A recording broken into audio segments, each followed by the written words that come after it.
Pinagpalang araw ka, Banong. Ganun na rin sa inyong mga solidong tagapakinig sa channel na ito. Nais ko lamang ibahagi ang aking karanasan kasama ang kapatid ko.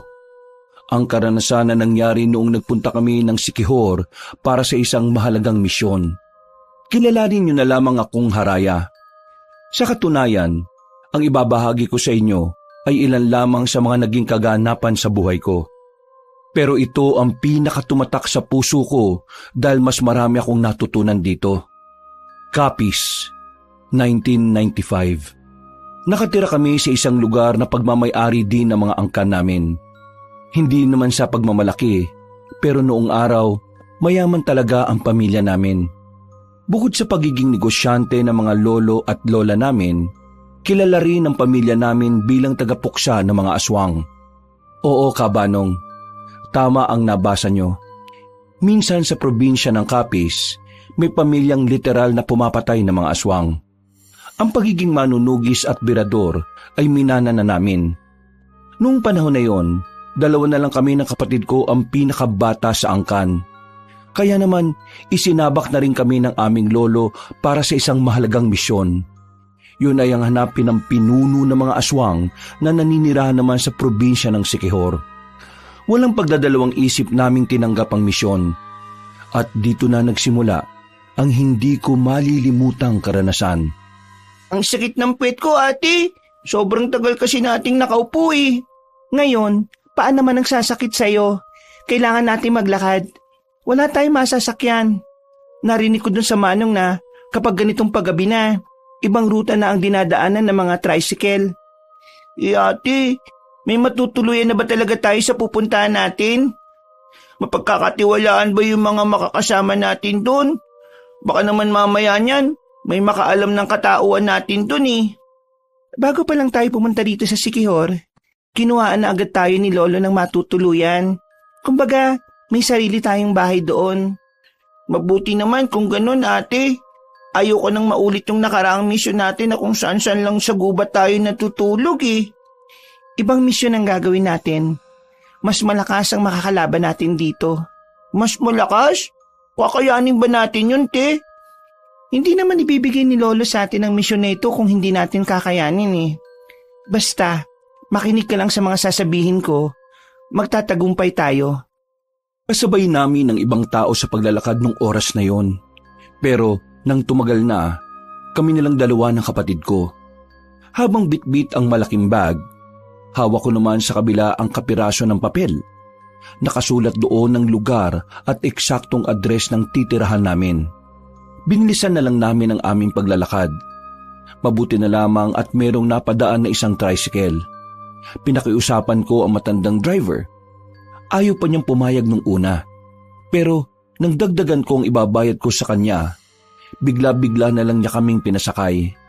Kabanong, wala kaming ideya ng kapatid ko kung anong magiging buhay namin sa Siquijor. Pero dahil nga nasanay na kaming sumabak sa mga delikadong misyon, ay nasanay na lang din kami. Simula nung 9 na taong gulang pa lang ako, sumasama na ako sa mga magulang ko kapag meron silang kinakalabang aswang. Si Bembong naman, 1 taon pa lang din mula nang mag-umpisa siyang sumama sa akin. Lahat ng lakad namin, nagagawa naming maipanalo. Nasanay na nga lang kami sa mukha ng mga aswang noon. Maraming salamat po. Agad na humarurot ang tricycle. Ate, ang laki ng binayad natin tapos pumayag kang hanggang dito lang tayo sa bungad. Sana ipinasok na niya tayo sa loob. Mareklamo ka talaga kahit na kailan. Magpasalamat ka na nga lang kasi nakarating na rin tayo sa baryong to. Samantalang yung ibang kasabayan natin, baka hanggang ngayon naglalakad pa rin sila. Tara na, pumasok na tayo. Kailangan na nating makausap yung matandang babae. Binilisan na lang namin ang paglalakad. Magagabi na rin kasi at kailangan na rin makapagpahinga kahit papaano. Nang marating na namin ang bahay na titira namin, ay napatigil kami sa harapan. Pinagmasdan ko ng maigi ang bahay. May 2 palapag. Simentado ang ibaba. Habang ang itaas naman ay yari na sa kahoy. Para sa aming 2 ni Bembong ay malaki na yon. Hanip talaga ang lolo. Hindi niya talaga tayo hahayaang mamuhay ng hindi komportable, ate. Hindi ka ba nagtataka? Paano pong nagtataka? Kaya ganyan kaayos ang bahay na titira natin kasi alam ni Lolo na matatagalan tayo sa misyon.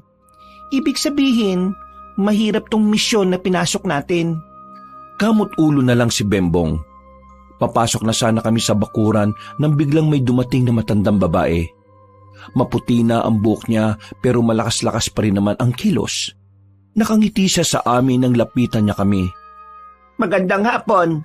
Kayo na ba yung mga apo ni Don Gardo? Magandang hapon din po sa inyo. Opo, kami nga po ang apo ni Don Gardo. Halik kayo. Pumasok na tayo sa loob para makita ninyo. Pagkapasok nila sa loob ng bahay, nilinis ko na ito nung nakaraang linggo. Pero nilinis ko ulit. Alam nyo kasi, mahalaga kasi sa akin ang bahay na ito kaya alagang-alaga ko. Kung hindi nyo na itatanong, si Don Gardo ay dati na rin namang tumira dito. May mga kasama siya noon, pero hindi ko naman kilala. Paano nyo naman po nakilala ang lolo namin? Taga-Capiz din kasi ako, iha. Magkaklase kami noon ni Don Gardo. Pero nang mag-asawa kasi ako, dito na ako sa Siquijor tumira. Dito na lang kami ulit nagtagpo ni Don Gardo. Ganun po ba? Mas maganda pa pala talaga na dito kami tumira kasi may kakilala pala ang lola namin dito. Iha, matanong ko lang, ha? Kayong dalawa lang ba talaga ng kapatid mo rito ang titira? Hindi nyo ba kasama mga magulang ninyo? Hindi po Nandito po kami kasi, may itatayo kasing negosyo si Lolo. Ako po ang magpapatakbo. Oo nga pala. Pamilya nga pala kayo ng mga negosyante. At ng manunugis po. Ha? Ano yon, iho? Huwag niyo po siyang pansinin. Minsan kasi papansin yan sigurado kong matutuwa ang batang yan dito. Maraming bata dyan sa labas kapag hapon. Ngayon kasi wala na, paggabi na kasi. Paano?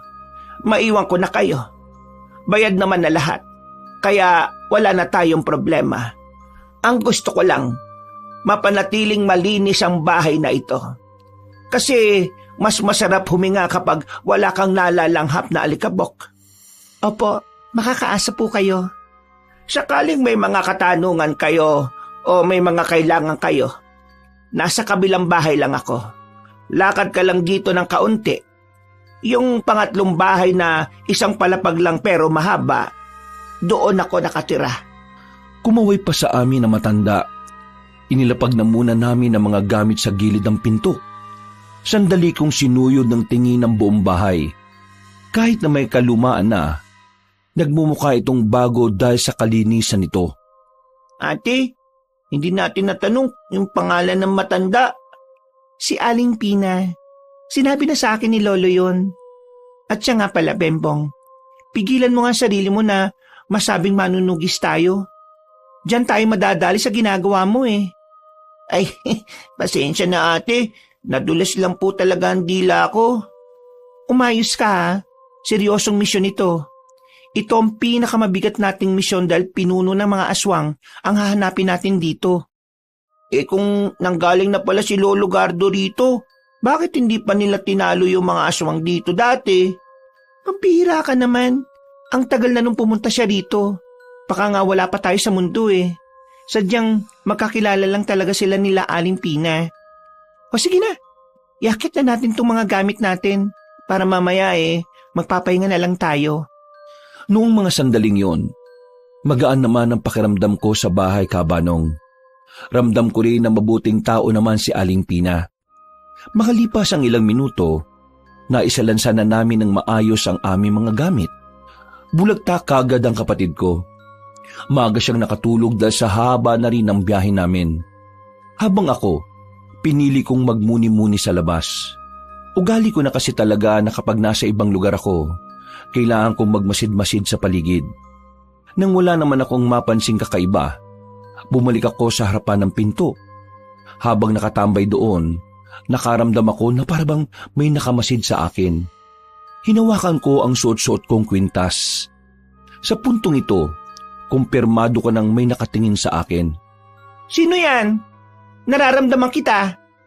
Nang makita ko na gumalaw ang halaman sa gilid, hindi na ako nagdalawang isip na puntahan yon. Kita kong may taong nagtatago roon. Hinabol ko yun. Isang lalaki. May katangkaran. Pero hindi ako nakaramdam ng takot. Nang maabutan ko siya, ay dinakma ko siya sa damit. Hinila ng malakas at binalandra sa lupa. Wag! Wag mo ako sasaktan! Wala akong masamang intensyon! Sino ka? At bakit ka nagmamatsak sa bakuran namin? Hindi ako nagmamatsyag! Nakatingin lang ako! Pareho lang yon, no? Magpakilala ka. Kung ayaw mong baliin ko itong buto mo. Aray! Wag! Una! Magpapakilala na ako! Buong pangalan at kung anong ginagawa mo sa lipunan. Ha? Bakit ganun? Sumunod ka. Kung ayaw mong baliin ko talaga tong braso mo. Aray! Dandan! Aray! Ako si Jano. Nagtitinda ako ng uling sa palengke. Aray ko naman! Bakit ka nagmamatsyag? Hindi nga ako nagmamatsyag. Kukuha kasi sana ako ng tanglad sa likod ng bahay niyo. Pero nung makita kong may tao na, napatigil ako. Nakasilip lang ako sa halamanan kasi nakita kita. Nahiya akong lumapit Palagi kasi ako nakuha ng tanglad sa likod bahay ninyo. Kahit itanong mo pa kay Aling Pina, sa kanya nga palagi ako nagpapaalam Mapapatunayan mo ba yan sinasabi mo? Oo, kung gusto mo, samahan kita sa bahay niya Itanong pa natin sa kanya. Para makasiguro akong totoo nga ang sinasabi niya, agad ko siyang binitiwan. Tinulak ko siya para mauna ng maglakad. Ilang minuto lang, narating na rin namin ang bahay ni Aling Pina. Sakto naman na nasa bakuran lang ang matanda habang kumukuha ng mga sinampay na damit. Bakit? Anong meron? Nakita ko kasi ito na pasilip-silip po sa labas ng bakuran namin Naginala ako sa kanya na baka may masama siyang binabalak. Gusto ko lang pong malaman kung kilala niyo po siya. Kilala ko siya. Si Jano. Palagi siyang nagpapaalam sa akin na kukuha ng tanglad sa likod bahay. Aling Pina, grabe naman pala itong bagong nakatira doon. Parang Amazona. Muntikan pa ako mabalian ng buto naniniwala ka na ba? Sige, naniniwala na ako. Pero hindi mo ako masisisi kung bakit ganun ang ginawa ko sa'yo. Pasensya na. Hindi ko rin kasi talaga alam ang gagawin ko Kung nagpakita naman kasi ako kanina, para lang sa tanglad, baka rin hindi maging maganda ang isipin mo sa akin. Lalo na, hindi mo naman ako kilala. Pasensya na rin kung nasaktan kita. Sa susunod, kapag hingi ka ng tanglad, magsabi ka na lang saglit at pumunta ka na lang sa likod ng bahay. Basta, wag lang sobrang gabi yan naman pala ayos na. Jano nga pala pangalan ko. Doon lang ako nakatira sa kabila. Matagal na ako dito. Dito na ako lumaki. Haraya naman ang pangalan ko. Kararating lang namin kanina. Aling Pina, sila ba yung sinasabi nila mag-joko na magtatayo ng negosyong sagingan? Oo, sila nga yon. Sakto. Kami pala yung pagkukuhanan nyo ng saging. Yung airpot ko, may malawak na taniman ng saging Saan ba kayo magtatayo ng tindahan? Hindi tindahan, kariton. Mas naisip ko kasi na maganda ang kariton. Para mas maraming tao ang pwedeng bumili. Kung nasa isang lugar kasi, kakaunti lang ang makakabili. Kariton? Seryoso ba? Kung sabi kasi nung nakaraan, malaking pera yung binagsak nyo kay airpot. Akala namin may pwesto kayo Ipagpalagay na lang natin na nagbabago ang sitwasyon depende sa lokasyon. Ganun ba? Di sige, kung yan ang plano nyo Pero hindi ba kayo malulugi? Hindi. Kapag naubos ang tinda namin, kukuha na lang kami ng kukuha sa inyo. Kumain na ba kayong dalawa? Kain na muna kayo. Hindi na po. Kailangan ko na rin kasing balikan ng kapatid ko Mag-isa lang siya sa bahay. Ay, kung sa bagay nga. Sige, basta kapag may oras ka, dalo ka minsan dito at kumain Ngumiti na lamang ako sa kanila kabanong. Nakahinga na rin ako ng maluwag. Buong akala ko kasi ay may aswang agad na makakaalam na dumating na kami sa Siquijor. Mabilis na dumaan ang mga araw. Nagsimula na rin kami ni Bembong sa negosyo naming saging. Pero walang kaalam-alam ang mga tao na ginagamit lang naman namin ang negosyong yon para makapagmasid-masid sa paligid. Dahil ang totoong layunin namin ay mahanap kung sino ang pinuno ng mga aswang. Ate, sa dami ng pwedeng gawing pagpapanggap, bakit pagiging tindero pa ng saging? Hindi ko rin alam sa lolo natin eh. Basta, gawin na lang natin. Kung sa bagay, masarap naman ang saging. Pero, saan po tayo ngayon, ate? Kahit saan, maglilibot tayo. Kaya ikaw, ihanda mong anting-anting mo. Anumang oras, pwedeng mapalaban tayo. Huwag ka mag-alala, ate. Handang-handa naman po ako eh. Ngumiti pa siya ng malapad sa akin habang nagtutulak kami ng kariton. Bawat madaanan namin na kalalakihan, nakatingin sa akin. Napapangiti pa sila kapag tinitingnan ko rin sila. Akala kasi nila natutuwa ko sa mga pagmumukha nila. Pero hindi. Hinahanap ko ang pinuno ng mga aswang. Kabanong, tumagal kami ng 5 buwan sa lugar na yon. Pero hirap na hirap kami ng kapatid ko na makita ang punteriya namin. Kahit na anumang bakas, wala kaming nakikita. Pero hindi kami sumusuko. Hindi kami uuwi ng kapis hanggat wala kaming dalang magandang balita. Oh, dahan-dahan lang sa pagkain. Tumataba ka na eh. Tandaan mo takbuhan tayo lagi. Bawal ang taba ching-ching. Ito naman si ate. Masama bang kumain ng kumain? Nakakagutom kaya magtulak ng kariton.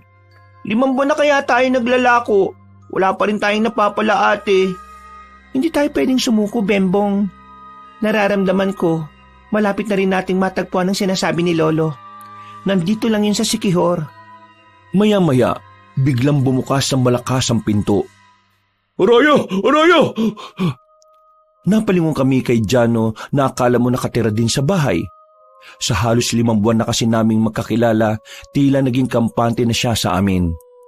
Kahit na wala siyang kaalam-alam kung ano ba talaga kami. Araya, sama ka mamayang gabi. Hindi pwede. Di ko pa nga sinasabi kung saan ayaw mo kaagad. Kahit saan pa yan, hindi pwede. Walang kasama tong isa Eh di sasama ako. Hindi rin pwede. Sige na ate, para naman nakakapamasyal din tayo. Nakakaalis lang tayo kapag may dala tayong kariton eh. Oo nga naman, maawa ka naman sa kapatid mo. Ang liit pa niyan pero pinagtutulak mo na ng kariton. Hindi nga pwede. Ito naman, sige na, minsan lang. Kuya Jano, saan ba tayo pupunta? Sa plaza lang naman mamayang gabi. Pista kasi sa plaza ngayon Ang saya dun, marami kang malalaruan.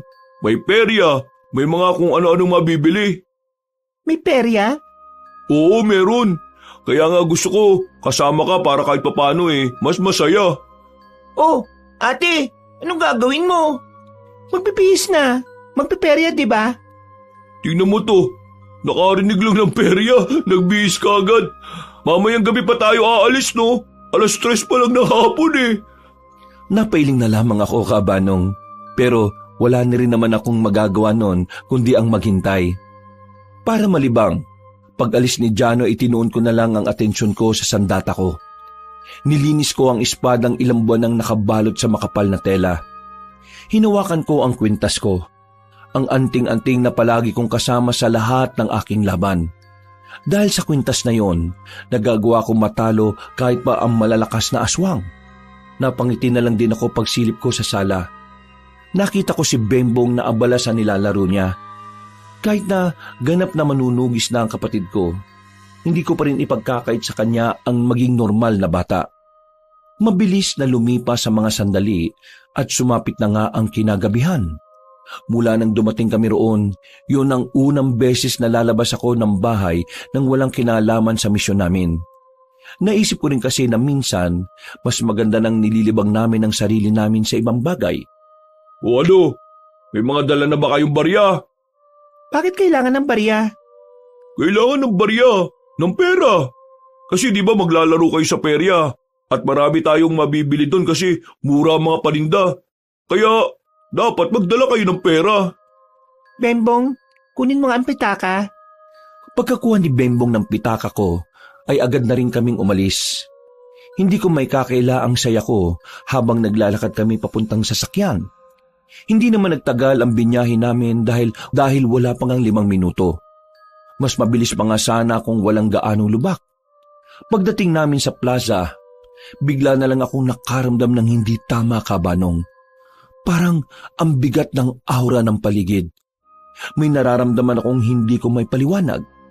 Yung pakiramdam na parabang alam mong merong negatibong enerhiya sa paligid. Nakatinginan kami ni Bembong. Kahit si Bembong ay nararamdaman din yon dahil sa suot-suot nitong anting-anting. Pero mas pinili muna naming magpatay mali siya dahil kasama namin si Jano. Hindi namin pwedeng ipahalata sa kanya na may misyon kami at lalong-lalo na kung sino kami. Dahil sa nararamdaman naming presensya ng aswang sa paligid, hindi na kami naging masaya ni Bembong sa ginagawa namin. Kung tutuusin, dapat abot langit ang kaligayahan namin nung oras na yon. Pero pareho kami ng kapatid ko na nagtataka kung bakit merong aswang doon. Makalipas ang halos 1 oras, hindi na talaga kami nakatiis ni Bembong. Habang tuwang-tuwa si Jano sa nilalaro niya, palihim kaming umalis ng kapatid ko. Nagtago kami sa likuran ng isang tolda. Hinawakan namin ang sarili naming anting-anting. Hinawakan namin ang anting-anting at pumikit ng sandali. Ginagawa namin ito kapag gusto naming alamin kung saan naroroon ang aswang. Ate, nandun siya. Oo, pero hindi tayo pwedeng basta nalang lumapit. Maraming tao, may makakakita sa atin. Anong gagawin natin, ate? Hintayin lang natin siyang umalis.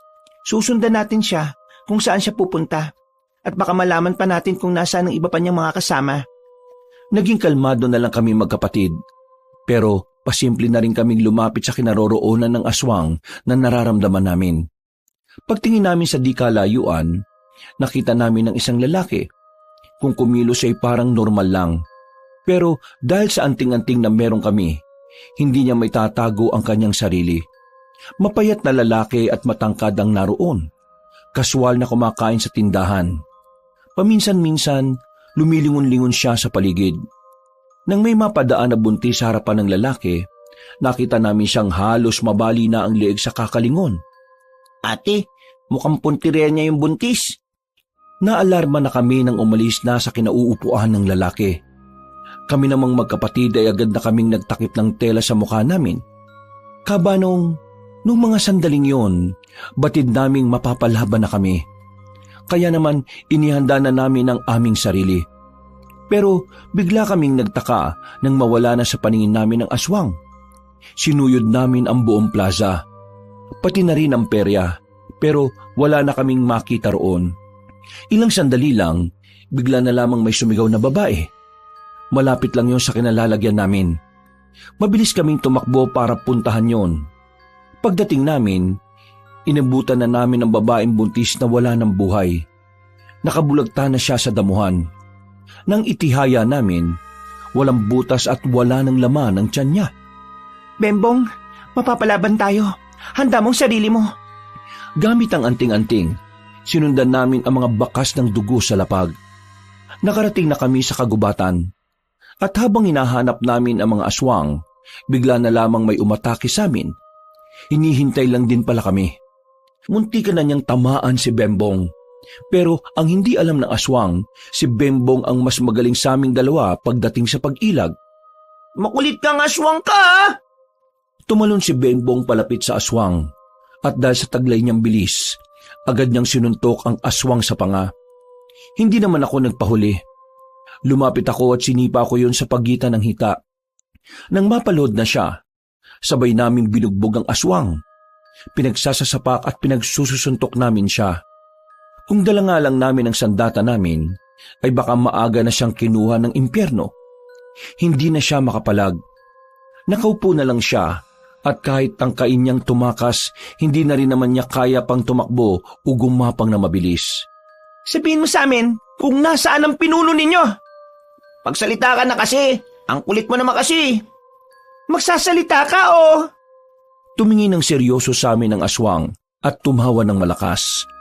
Humaba ang kuko nito at walang ano-ano'y ibinao ng madiin sa sariling leeg. Ilang segundo lang ay agad na namatay ang aswang. Dismayado kami ng kapatid ko nung oras na yon.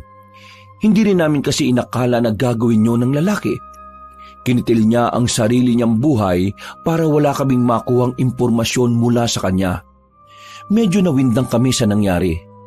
Sa ideyang mas pinili ng aswang na patayin ang sarili kaysa sumagot. Ibig sabihin lang noon ay matindi ang pagprotekta nila sa pinuno nila. Bumuntong hininga na lang ako. Kumakamot naman sa ulo ang kapatid ko. Dahil wala naman na kaming mapapala doon. Sinunog na lamang namin ang bangkay. Bumalik na muna tayo sa atin. Wala na tayong mahahanap na aswang dito. Nag-iisa lang yon. Paano naman si Kuya Jano? Pabayaan mo na siya ron. Sabihin na lang natin na nagkaroon ng emergency. Hindi man lang ba tayo magpapaalam? Kapag nagpaalam tayo, magpupumilit na naman yun eh. Hindi na kami bumalik sa peryahan. Nilisan na rin namin ang lugar na yon. Nakahanap naman kagad kami ng masasakyan nang makita namin ang ibang nakapila na tricycle. Nakabalik naman kami ng maayos sa aming bahay. Nakatulog agad si Bembong dahil sa pagod, na parabang wala itong kinalaban na aswang. Ako naman, nagmuni-muni naman ako sa tapat ng bahay habang kumakain ng natirang saging. Noong mga sandaling yon, ay hindi ko inakalang pupuntahan ako ni Jano. Ang buong akala ko kasi, nagbabad pa siya roon. Lumapit siya sa akin. Inabot niya ang isang babasaging pitsil. Nasa loob ang tubig. Kumuha ka na lang. Hindi naman ako nahingi ng tubig eh. Para sa'yo yan. Para sa akin. Oo, napalanunan ko kanina sa perya. Sigurado ka? Sa'yo na lang. 10 ganyan kasi ang naiuwi ko eh. 10? Grabe ka naman. Wala eh. Swerte eh. Ay teka, bakit na pala kayo umuwi nang hindi man lang nagpapaalam sa akin? Sumakit kasi ang tiyan ni Bembong kanina. Kaya ayun, nagmamadali kaming makauwi para makadumi siya. Pasensya ka na. Hindi. Ayos lang naman. Wala kang dapat hihingi ng pasensya. Mas mahalaga pa rin ang kalusugan ng bata, no? Mabuti naman at naiintindihan mo. Pero, alam mo ba kung anong nangyari sa plaza? Ano? Sa may bandang likuran ng plaza, sa liblib na lugar, meron dong natagpuang patay. Isang babae. Tapos, wakwak daw yung tiyan eh. Buntis daw yung babae. Ang hinala ng iba, nako, inaswang. Nakakatakot no? Naniniwala ka sa aswang? Oo naman, naniniwala ako dun. Ang dami kayang aswang dito dati. Alam mo kung saan merong aswang? Malamang hindi. Takot nga ako sa aswang eh. O sige, umuwi ka na sa inyo. Baka mamaya kainin ka pa ng aswang sa daan. Uy, para tong sira. Sige na nga, uwi na ako. Yung pitsil ingatan mo ha. Naglakad na paalis si Jano. Napatingin na lamang ako sa hawak-hawak kong pitsil. Napapangiti na lang ako dahil sa buong buhay ko, wala ko natatanggap na ganoon sa kahit na sino. Kinabukasan, maaga kaming gumising ni Bembong. Nakahanda na ang kariton namin na may saktong karga ng mga saging. Dahil kasi sa nangyari sa plaza, mas lalong lumakas ang paniniwala naming magkapatid na malapit na naming makita ang pinuno ng mga aswang. Dakong 8:00 ng umaga, nakaalis na rin kami sa baryo. Tulak-tulak ang kariton, kung saan-saan na naman kami gumala. Sobrang layo na nang narating namin, hanggang sa may mapuntahan na naman kaming isang baryo. Katamtaman lang naman ang laki ng baryo na yun. Ate, parang wala naman pong aswang dito eh. Hindi naman nagiging aktibo yung anting-anting ko. Hinaamoy yung boses mo. Mapapahamak tayo sa ginagawa mo eh. Ay, pasensya na ate ah. Pagmasid ka, hindi tayo pwedeng maging kampante. Napatigil kami nang merong matandang lalaki na lumapit. Puti na ang buhok ng matanda, pero diretso pa ang tindig. Mukha ring alagang-alaga nito ang katawan dahil na rin sa pagiging maskulado nito. Nakangiti siya sa amin, sabay tingin sa tinitinda naming saging. Mabuti naman at may naligaw na rin na nagtitinda ng saging dito sa baryo namin. Napakadalang lang kasi ang mga nagtitinda ng ganyan na umaabot dito. Pero magkano bang isang piling? Kinikilo niyo ba yan? 20 pesos lang po ang isang piling.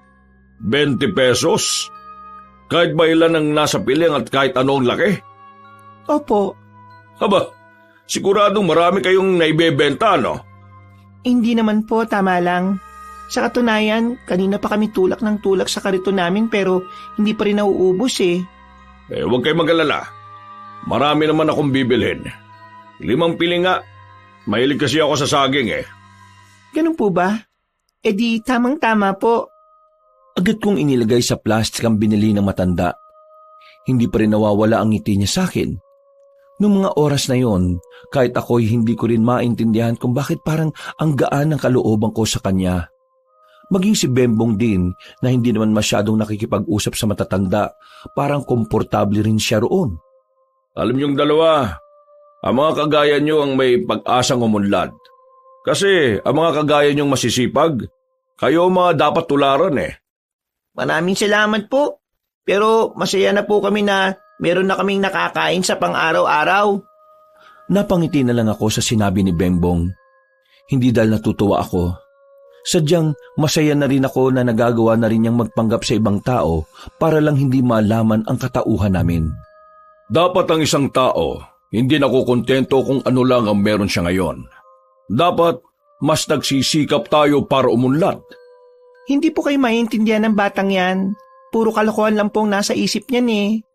Ganyan naman talaga ang mga bata. O sige na, mauna na ako at kakain pa ako ha. Maglibot-libot lang kayo rito at baka meron pang bumili. Marami sana kayong mabenta. Kumuhay pa siya sa amin na parabang sobrang tagal na niya kaming kilala. Ate, tingin ko kilala ni Lolo yun. Anong kilala? Paano mo naman nasabi? Magaan ang loob natin sa kanya eh. Diba ganun ka rin naman?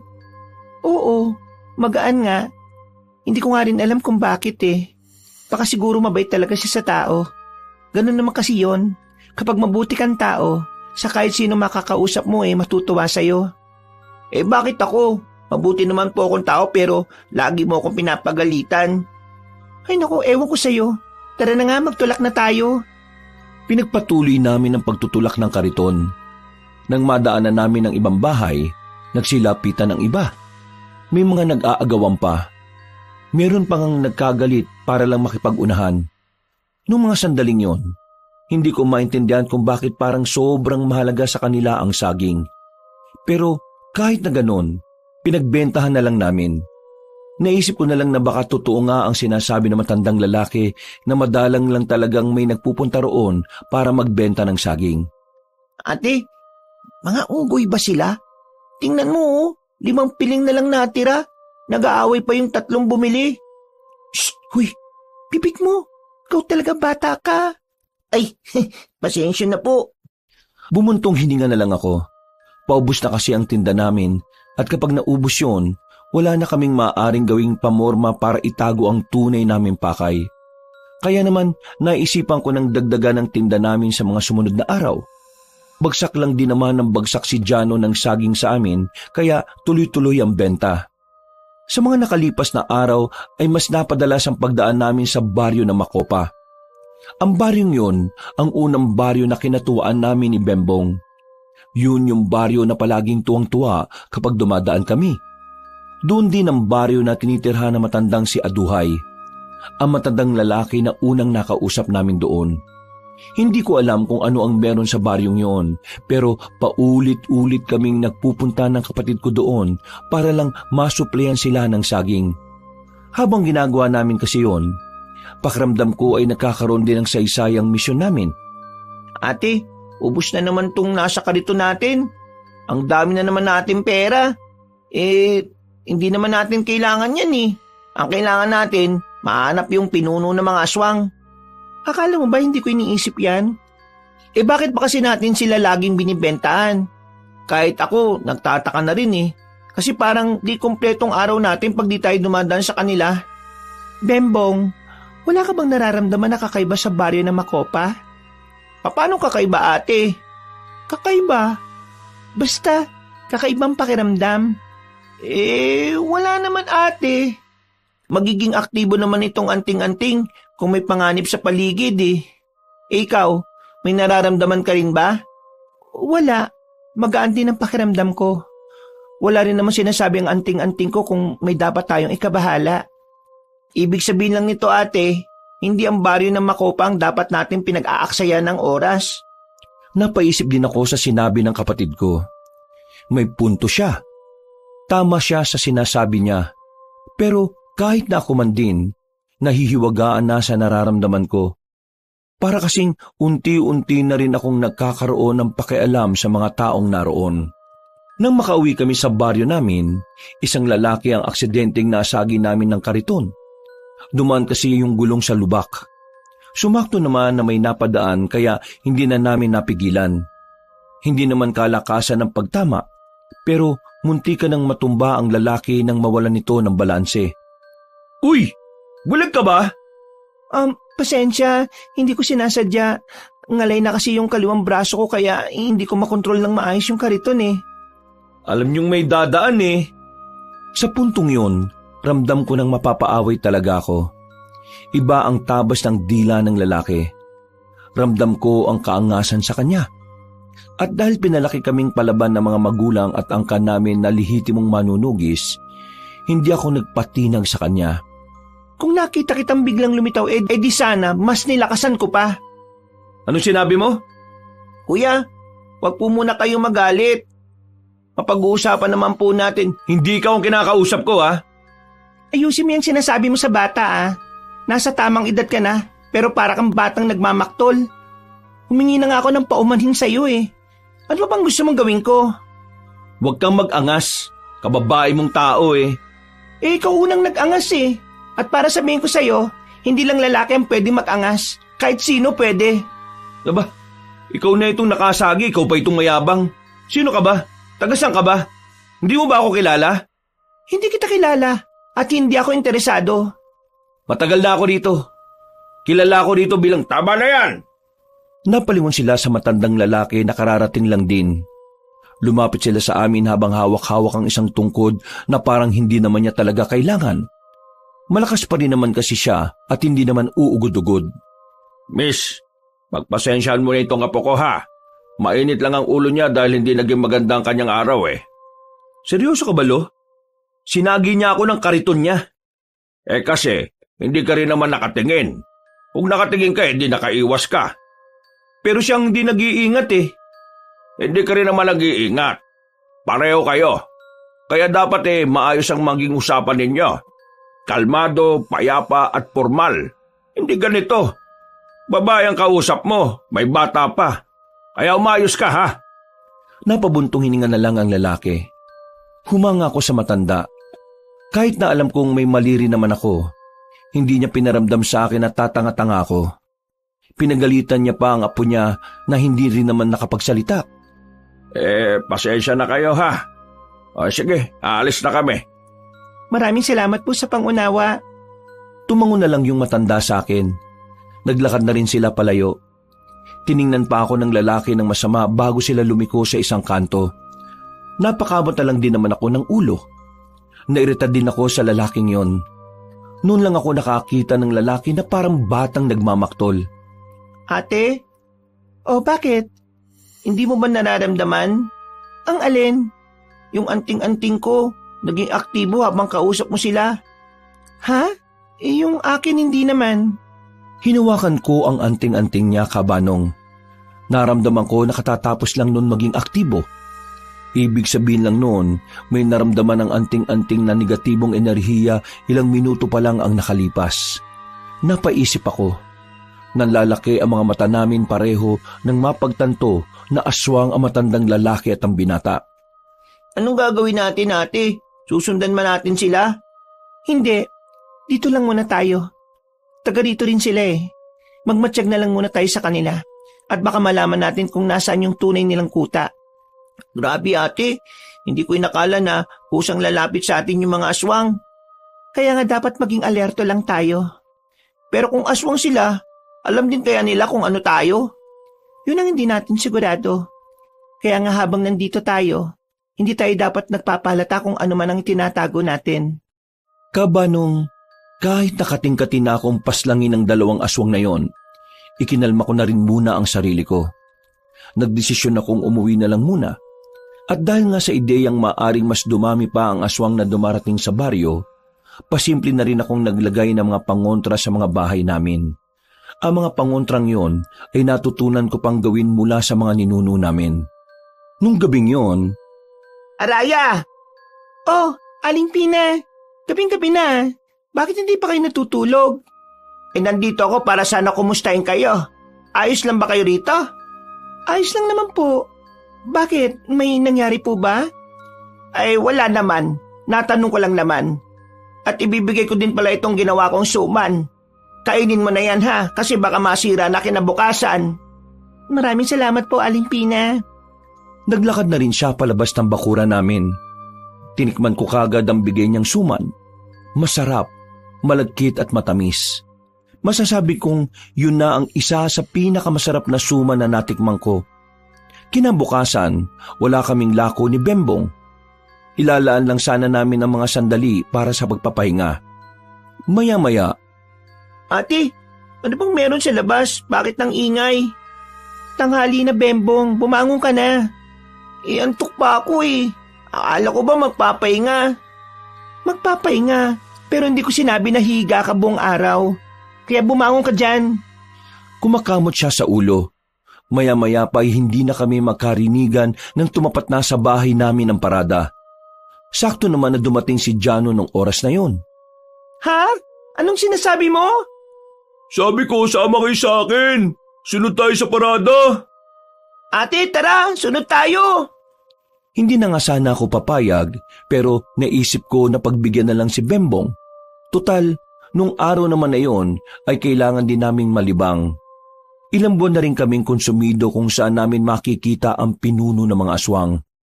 Maingay nung oras na yon dahil sa parada ng mga nagda-drum and lyre. Nagsisigawan na kami pero hirap pa rin naming marinig ang isa't isa. Pero kahit na maingay, kitang-kita ko ang mga taong naroon kung gaano kasaya. Masaya ba?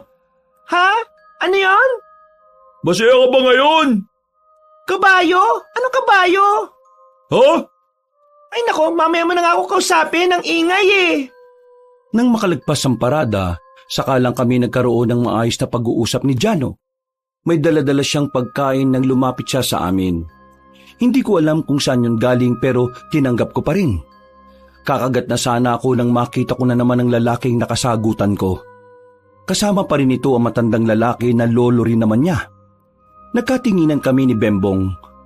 Pareho kami nang naiisip.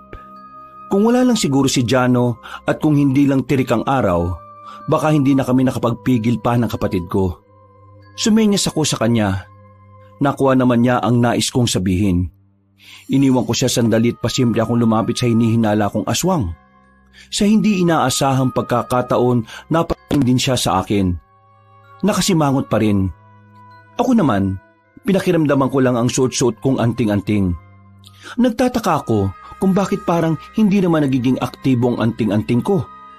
Tinitingnan mo ba ako? Oo, bakit? Anong problema mo sa akin? Problema? Depende. Miss, hindi kita kilala at ganun ka rin naman sa akin. Kaya pakiusap lang, huwag kang masyadong madikit. May gusto ka siguro sa akin ano? Ang lakas naman ng hangin mo. Bakit parang sinusundan mo ako? Sinusundan? Paano mo naman nasabi? Kagaya niyang ginagawa mo. Taga rito rin ako. At kaya ako nandito, sinusundan namin yung parada kanina. At hindi ikaw. Masyado ka yatang nag-iilusyon. Hindi na nagsalita pa ang lalaki, pero baka sa mukha niya ang pagkainis sa akin. Umalis na lang din ako. Wala naman kasi akong nakitang kakaiba sa katawan niya, pero sabi ni Bembong, nagiging aktibo pa rin daw ang anting-anting niya. At dahil doon, lumipas ang gabi ay inihanda namin ang aming sarili. Dala ang mga sandata, lumabas kami ng kapatid ko. Nakatakip lang ng bahagya ang mukha namin ng itim na tela. Nalaman ko ang tirahan na maglolo, kaya naisip namin ni Bembong na perpektong pagkakataon na yon para atakihin ang dalawa. Nagmamadali kaming naglakad palapit sa bahay. Tahimik na ang gabi, at ang tanging maririnig na lamang ay ang mga kuliglig. Nang ilang metro na lang ang distansya namin, nakita namin silang dalawa na lumabas. Nagmamadali silang naglakad. Mahusay kami pagdating sa pagsunod kaya hindi nila naramdaman ang presensya namin. Nakarating na kami sa kagubatan. Nakita namin tila meron silang hinahanap. Bumilis ang kanilang lakad. Parang naramdaman na rin nila na may sumusunod sa kanila. Kaya nang lumiko sila, hindi na namin sila nakita. Bigla na lamang silang nawala na parang bula. Ang bira, ate. Nawala na sila. Ang bagal kasi nating maglakad eh. Saan ka nakakita ng sumusunod na mas mabilis pa kaysa sa sinusundan? Malamang, kailangan nating bagalan para hindi nila tayo makita. Wala na sila eh. Anong gagawin natin? Di hanapin pa rin natin. O kaya, hintayin na lang natin silang makabalik sa kanila. Baka kasi, alam na nilang nakasunod tayo. Kaya baka hindi na rin sila bumalik sa bahay na yun. Kung yung dinadaldal mo, tinutulungan mo ako mag-isip kung saan mas magandang hanap, di mas maganda sana. Tingin ko, dito maganda ate. Tinahak namin ang direksyon na tinuro ni Bembong. Wala kaming dalang kahit na anong ilaw ng mga sandaling yon. Kaya hindi maiiwasan na sumabit kami sa kung saan-saan. Pero dahil sanay na sanay naman kami sa gubat, madali naman naming nalalagpasan yon. Sa kalagitnaan ng paghahanap namin sa dalawa, nakaramdam na kami ng hindi pangkaraniwang presensya. Nagiging aktibo na rin ang anting-anting namin. Kaya naman hinugot na rin namin ang espadang daladala namin. Nakiramdam muna kami sa paligid. Mga ilang sandali lang, nagulat na lang ako nang biglang may humila na sa paa ko. Pero agad ko yung tinaga ng espada ko. Nabitiwan niya ang paa ko. Dahil alanganin ang lagay namin sa parting yun ng gubat, mabilis kaming tumakbo ni Bembong hanggang sa makarating na kami sa parting walang gaanong puno. Sa puntong yun, may nakikita na kaming mga aswang. Nasa 7 sila. At base sa mga karanasan namin sa aswang, iba ang mga aswang na yun. Hindi sila gaya ng mga nakakalaban namin sa Capiz. Ate, iba talaga yata ang aswang sa kada probinsya. Hindi ko alam kung anong aswang to eh. Huwag ka masyadong madaldal. Ituon mo lang ang atensyon mo sa mga kalaban natin. Muling umatake sa amin ang mga aswang. Kahit naiilagan namin ang mga pag-atake nila, ay aminado kong maliliksi talaga sila. At para bang may mga alam din sa pakikipaglaban. Yun ang unang beses na nakainkwentro kami ng aswang na para bang kagaya lang din namin ang husay. Kaya nung mga sandaling yon, mas nag-ingat kami ng kapatid ko. Hindi namin minaliit ang kalaban namin. Bembong! Ay, aagulat ka naman ate. Hindi ka ba tumitingin sa likuran mo? Umayos ka nga. Huwag ka mag-alala ate. Hindi naman ako mapapahamak eh. Ay naku, kampante ka masyado. Baka ikaw pa mauna sa akin eh. Muli kaming nagdikit. Pumapalibot na sa amin ang mga aswang habang paikot-ikot sila. Nakita kong medyo mahihirapan kami sa mga yon kung hindi namin siseryosohin ang nangyayari. Kaya naman hinawakan ko na ang aking anting-anting at lihim na bumulong. Walang ano-ano ay kaagad na dumaloy ang kakaibang enerhiya sa buong katawan ko. Mabilis kong tinakbo ang nasa harapan ko. Hindi na malaya ng mga aswang ang paglapit ko kaya pinagtatataga ko sila. Sumunod din naman sa akin si Bembong. Pinakita namin sa kanila kung gaano kami kagagaling. Kalaunan, tila nawindang ang mga aswang. Tumigil sila at para bang nagdadalawang isip ng lumaban sa amin. Ano? Ayaw niyo na ba? Ang kukulit niyo ah. Baka hindi niyo kami kilala. Kabilang kami sa mga pinakamahuhusay na manunugis ng Capiz. Nagawa mo pa talaga magyabang ah. Sabayan mo na ako. Tapusin na natin to. Hindi namin pinabayaan na makatakas sa mga aswang na natira. Ginamit namin ang kapangyarihan ng anting-anting. At dahil doon, nagawa namin silang paslangin kahit tinangkapan nilang tumakas. Kabanong, wala pa sa 10 minuto ay nagawa na naming lasagin ang mga yon. Wala pa sa 10 minuto ay nagawa na naming lagasin ang mga yon. Pumuntong hininga na lamang ako. Ang akala ko kasi ay mahihirapan kami. Pero pangkaraniwang aswang lang din pala ang nakalaban namin. Ang pinagkaiba lang pala ay mas mabilis sila ng kaunti. Aalis na sana kami nang biglang merong lumitaw mula sa gilid. Humigpit uli ang hawak namin sa espada nang malaman kung sino yon. Mga ako sa pinakita ninyo. Hindi ko inakala na isa ka palang manunugis. Kaya naman pala may kayabangan ka rin eh, no? Mabuti naman at inilabas niyo na rin ang sarili ninyo para hindi na kami mahirapang maghanap sa inyo. Ate, ngayon na! Nagulat ang maglolo nang bigla kaming umatake. Bumunot din ng patalim ang mga yon at nagawang salagin ang atake namin. Hindi kami tumigil at patuloy lang sa paglapit. Nang makadistansya ng bahagya ang maglolo ay nagsalita yung lalaki. Uy! Ano pinagagawa nyo? Hindi kami kalaban! Lumang tugtugin na yan. Bulok na estilo ng mga aswang kapag hindi nila kaya kalaban nila. Hindi nga kami kalaban! Bakit ayaw nyo muna kami magsalita? Manahimik ka, aswang!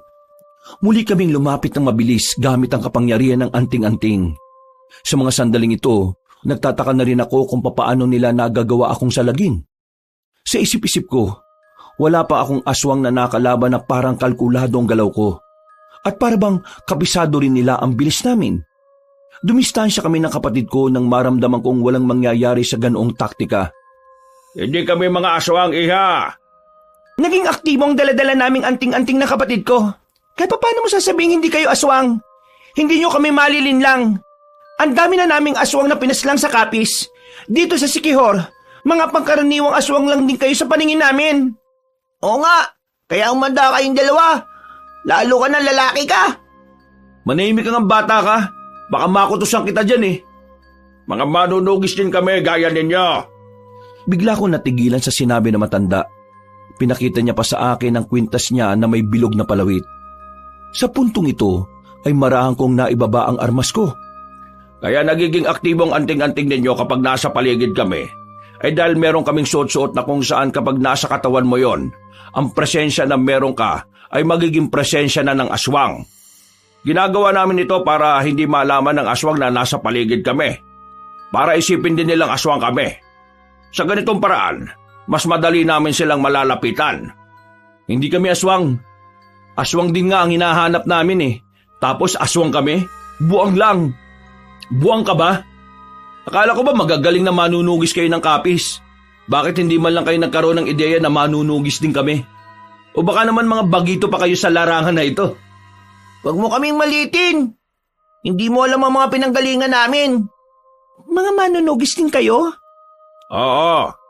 Sa probinsyang ito, 2 lang kami sa mga pumapatay rin ng mga aswang. Marami-rami rin kami. Pero wala kaming pagkakaisa kaya watak-watak naming tinutugi sa mga kalaban. Sa puntong ito ay naging kalmado na rin ako. Nang masiguro kong mga manunugis rin sila, ay ibinalik ko na sa tagiliran ko ang espada ko. Sinenyasan ko na rin ang kapatid ko at sinunod din naman niya ako kagad. Dahil napaslang nyo naman ang mga dapat ay papaslangin namin, wala na rin kaming gagawin. Ngayon, pwede ko ba kayong maimbitahan sa bahay ko? Baka may mga bagay kayong nais malaman tungkol sa mga aswang sa Siquijor. Hindi na ako tumanggi pa. Para kasi sa akin noon, mas maganda na may makausap kami na kagaya nila at baka may masaga pa kaming mahalagang impormasyon. Bumalik kami ng baryo. Sa bakuran kami nagharap-harap. Kahit na nakasimangot sa akin yung binata, hindi ako naiilang. Wala akong pakialam sa kanya noong mga sandaling yon. Ang mahalaga, kung anuman ang mga malalaman namin. Pasensya na at ito lang ang kaya naming ihain ha. Hindi kasi kami nakapagluto kanina eh. Wala namang problema. Nandito lang naman kami dahil tingin ko, tutulungan nyo kami. Bago natin simulan, nais ko munang magpakilala. Ako si Pedrino. At ito naman ang apo kong si Dingdong. Ang galing ate, siya si Dingdong, yung artista. Kaso, siya si Dingdong Guantes, yung sinusuot sa kamay. Ako nga pala si Haraya. Ito naman kasama ko ay kapatid ko, si Bembong. Kung nagtataka kayo at bakit bata pa lang ito pero manunugis na, sangkan namin sa kapis. Bata pa lang kami sinasanay na kaming humawak ng mga sandata para labanan ng mga aswang. Nakakahanga kayong dalawa. Pero, kayo ba ay narito para puksain din ang pinuno ng mga aswang? Oo, yun na nga ang pakay namin dito. 5 buwan na kami sa probinsyang ito pero wala naman kaming makita. Pinadala kami ng lolo namin dito dahil malaking bantaraw ang aswang na yon. Ang totoo niyan, pareho lang tayo ng layunin. Hinahanap din namin ang mga aswang. Lalong-lalo na ang kanilang pinuno. Iha, kung gusto mo, magtulungan na lang tayo. May sarili kaming layunin at paniniwala sa misyon na ito. na alam kong maaari makaapekto sa pagiging trabaho ng isa't isa. May kanang kamay ang pinuno ng mga aswang. Kanang kamay? Oo. At siya ang una naming tinutugis. Dahil minsan na rin namin siyang nakalaban. Malakas siya, mabilis, magaling din sa pakikipaglaban. Kapag nakuha natin siya, malaki ang tsansa na malaman na rin natin kung nasaan ang pinuno ng mga aswang. Lo, wag na natin pilitin kung ayaw. Baka umayag pa yan eh. Ding-dong, alam mong hindi rin naman natin kakayanin kung tayo lang. Kailangan natin ng magagaling na gaya nila. Nakakalimutan mo na ba sa Kapis nagmula ang magagaling na manunugi sa bansang ito? Makikipagkaisa kami, pero sa isang kondisyon. At may kondisyon pa talaga ah. Ano bang kondisyon? Kami ang masusunod sa magiging lakad natin. Ano ka, sinuswerte? Gagawin mo kaming bata-bata mo? Kagaya nga na sinabi ko, iba ang paraan namin ng pagtugis. Mas mabilis kaming magtrabaho.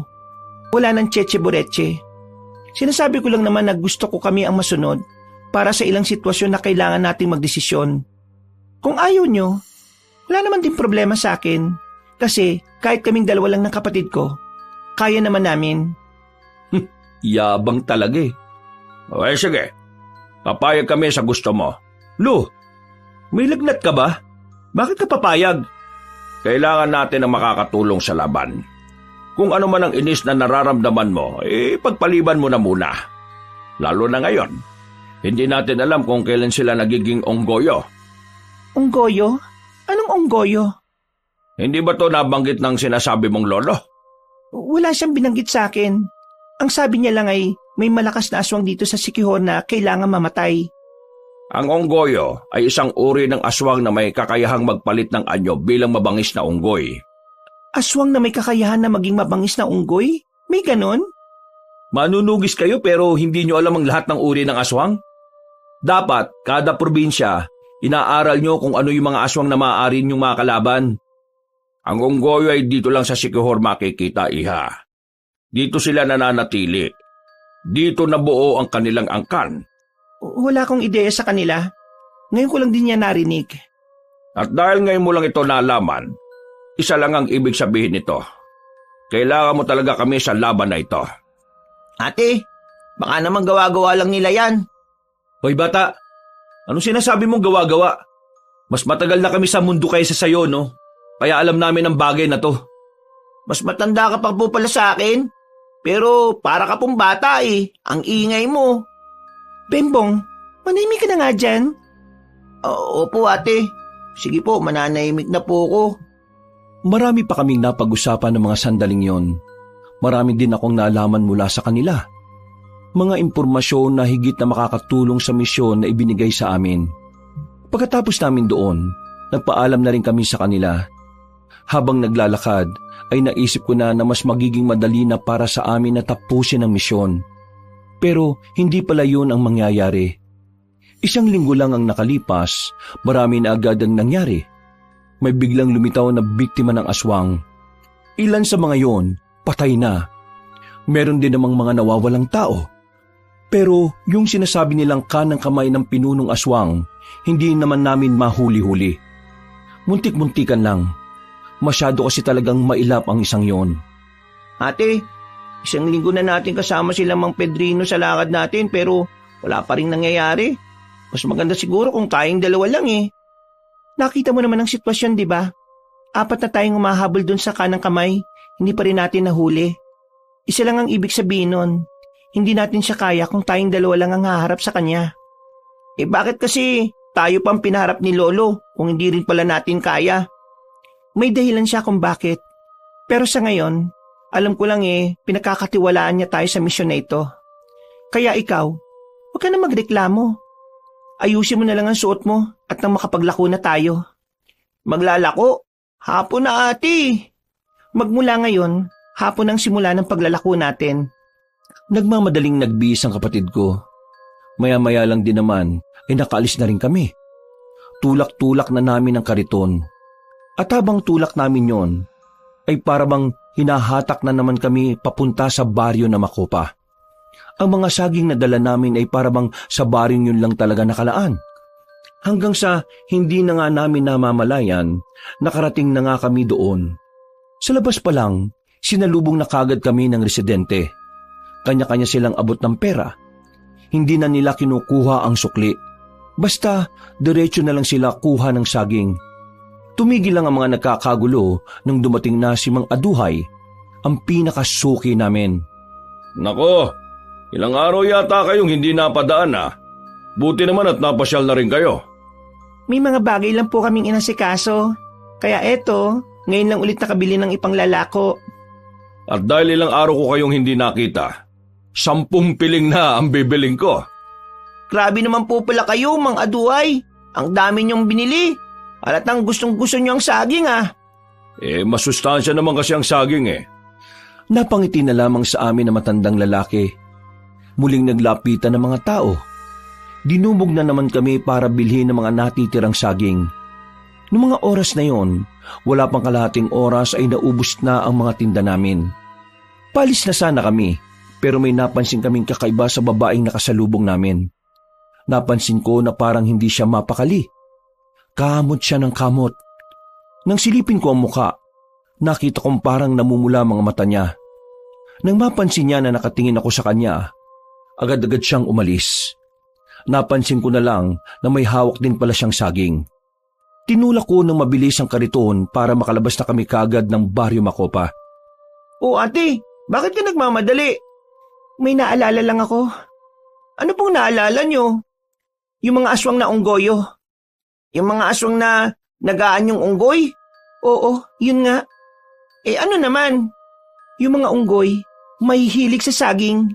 Yung mga tao dito, mahilig din sa saging. Napapaisip lang naman ako. Paano kung mga aswang pala mga nandito? Teka ate, bakit nga hindi natin naisip kagad yun nung nakaraan? Huwag ka na muna maingay.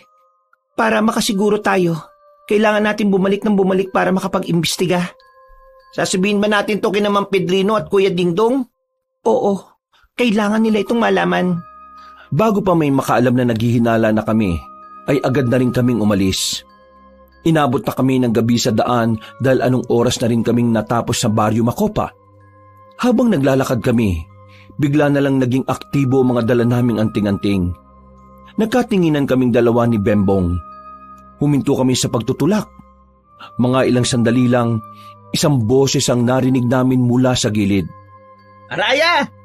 Sino ka? Lumapit pa siya sa amin para tamaan ng liwanag na nagmumula sa poste. Minukhaan ko siya. Nanlalaki ang mga mata ko nang makilala ko ang mukha niya. Nakangiti siya sa akin. Noong mga sandaling yon, nakalimutan ko na ang anting-anting.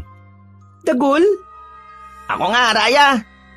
Ate, makakilala kayong dalawa? Siya ang kababata ko, matagal ko nang hindi nakikita. Mabuti naman at naalala mo ko. Kung akala ko nakalimutan mo na ako Anong nangyari sa'yo at bakit bigla ka nalang nawala noon? Anong ginagawa mo dito? Hindi ko alam kung ano sa mga tanong mo ang dapat kong unahing sagutin Pero gusto ko lang malaman mo na masaya ako makita ka ulit. Masaya rin ako makita ka matapos na mahabang panahon. Pero gusto kong marinig ang mga sagot mo. Ano Dagul? Bakit ka umalis noon? Anong nangyari sa buhay mo? Ano ka na ngayon? Hindi na malaga kung ano man ang nangyari noon. Ang malaga sa akin, magkakasama na tayo ulit. Ipagpapatuloy na natin ulit ang pagkakaibigan natin, Araya. Hindi mo pwedeng isama ang ate ko. Ate? Araya, may kapatid ka pala? Oo, kapatid niya ako. At kahit bata lang ako, hindi mo ko malilinlang. Hindi ko hahayaan na makuha mo ang ate ko. Aswang ka! Araya, ano sinasabi ng kapatid mo? Ate, gumising ka. Siya ang dahilan kung bakit naging aktibo ang anting-anting natin. Sa sinabing yun ng kapatid ko, para akong natauhan. Naalala ko ang anting-anting na nasa leeg ko. Sa mga sandaling yung kasi, aktibo pa rin yun habang kaharap ko ang kababata kong si Dagul. Dumistansya kami ng kaunti. Sandali, diyan ka na lang muna. Araya naman, tagal nating hindi nakita tapos aakusahan lang ako ng kapatid mong aswang ako. Ano ba ang aswang na yan? Hindi pwedeng magkamali ang anting-anting namin. Aswang ka, yun ang totoo. Dagul, anong nangyari? Bakit pumani ka na sa kasamaan? Ha? Ano bang sinasabi mo? Wala akong pinapanigan. Mabuti akong tao. Magsabi ka ng totoo, Dagul. Bakit ka sumali sa mga nilalang na yon? Hindi nga ako aswang. Tingnan mo nga kung mukha akong aswang. Ano bang anting-anting yung sinasabi nyo? Hindi ko kayo maintindihan eh. Bigla na lamang kinuha ni Bembong ang espada niya na nakatago sa kariton. Itinutok niya yung kay Dagul. Napalayo naman ng bahagya si Dagul at nanlalaki ang mga mata.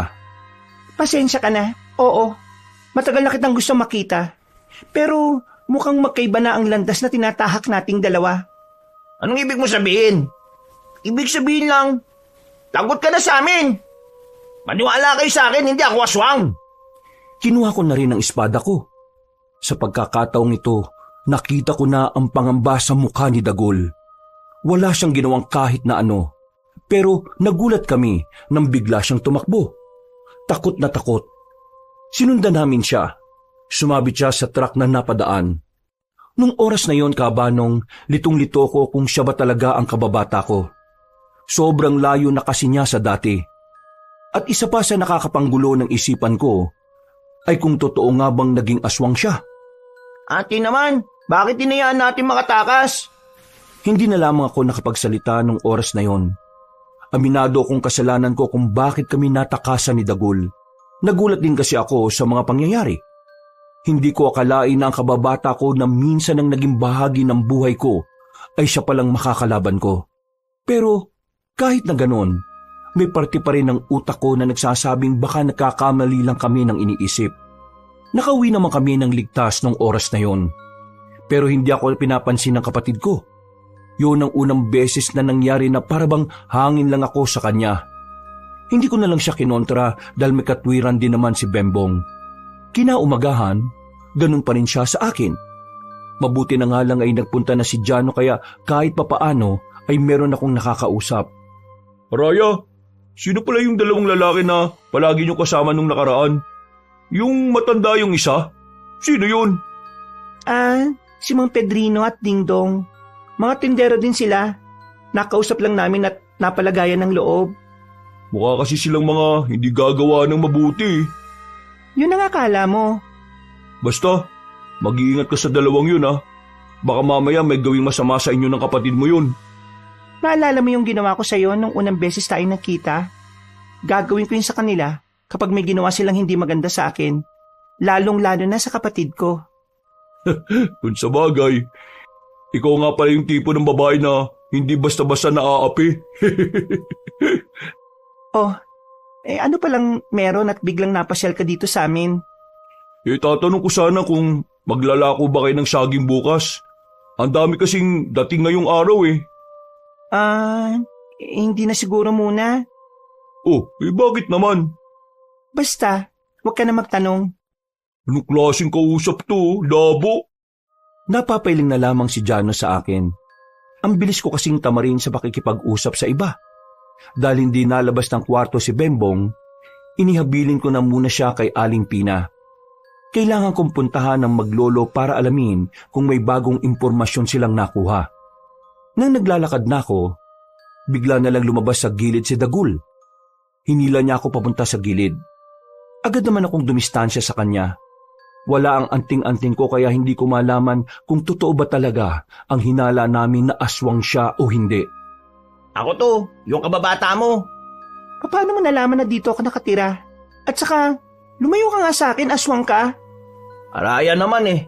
Ang tagal kitang hinanap tapos nagpapaniwala ka lang sa kapatid mo. Hindi nagsisinungaling ang anting-anting namin. Aswang ka, Dagul. Ngayon, sabi mo sa akin kung nasaan ang iba mo pang kasama at ang pinuno ninyo. Kung talagang may pagpapalaga ka pa sa akin, lalo na sa pagkakaibigan nating dalawa, magsabi ka. Ano nga ituturo ko sa'yo? Wala nga akong alam sa sinasabi mo eh. Teka, paano ko ba mapapatunayan na hindi ako aswang? Alam ko na. Halika. Saan mo ko dadalhin?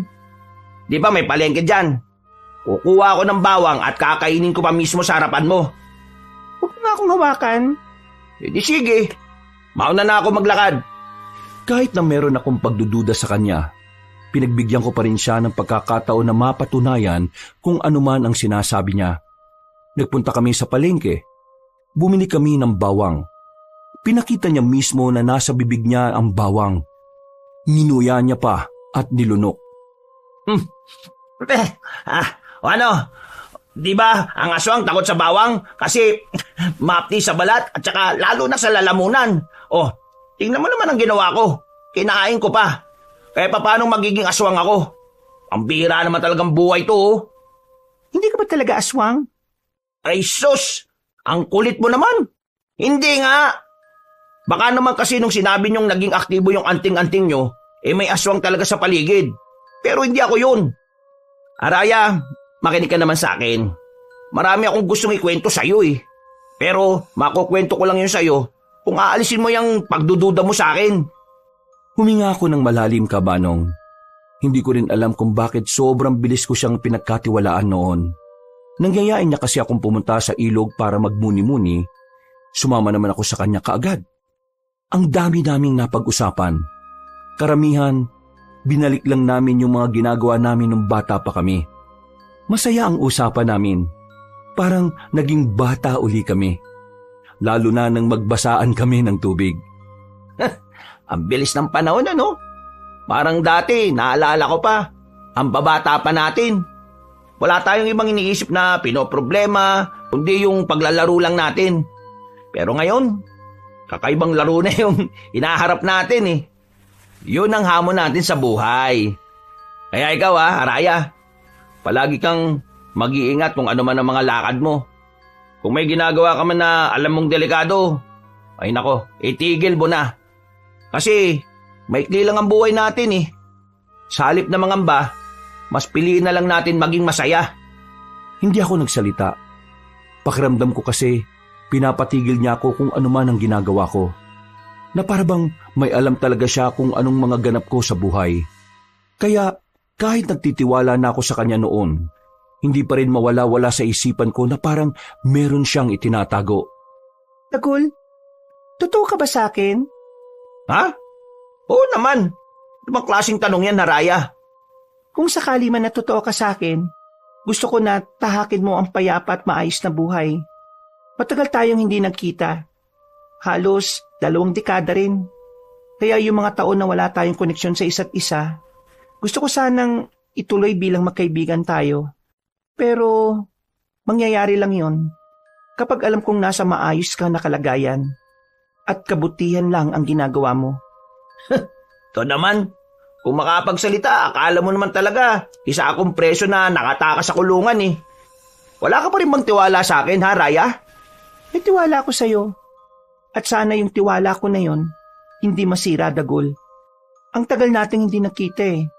Pero wala ka pa rin sinasabi sa akin tungkol sa kung ano man ang nangyari sa buhay mo. Lahat ng napag-uusapan natin ay kung ano tayo noon. Wala akong narinig sa'yo kung ano ka ngayon. Kabanong, nung mga oras na yon, alam kong may hindi talaga siya sinasabi. Nababasa ko sa mga mata niya na nagpipigil siyang tapatin ako sa bagay na hindi ko naman alam. Tumingin siya sa akin ng seryoso. Natagpuan ko na lang ang sarili kong nakatitig sa kanya habang papalapit ang mukha niya sa akin. Nang maglalapat na ang labi namin, nakaramdam ako na parang may tumusok na karayom sa leeg ko. Napatayo ko nang makita kong kakaibang ngiti ni Dagul. Ang kaso, nahihilo na ako nung oras na yon. Anong ibig sabihin nito, Dagul? Ay, nako talaga. Kahit na kailan, ang mga babae, napakadaling utuin. Alam niyo kung bakit palagi kayong naloloko ng mga kalalakihan? Kasi, kaunting bulaklak na salita lang, bumibigay na kagad kayo. Mga inutil talaga kayo eh. Sino ka? Hindi ko si Dagul. Bakit gamit-gamit mo ang mukha niya? Araya, ako pa rin naman to eh. Ang pagkakaiba lang, hindi na ako yung batang nakilala mo noon. Iba na ang landas na tinahak nga natin. Ikaw, mas pinili mong maging manunugis at pumatay ng mga aswang. Ako naman, mas pinili kong maging aswang at pumaslang ng mga taong kagaya mo. Bakit? Bakit ka napunta sa ganyan? Bakit ka humantong sa ganyan, Dagul? Bakit? Dahil pinagkaitan ako ng mundong ito.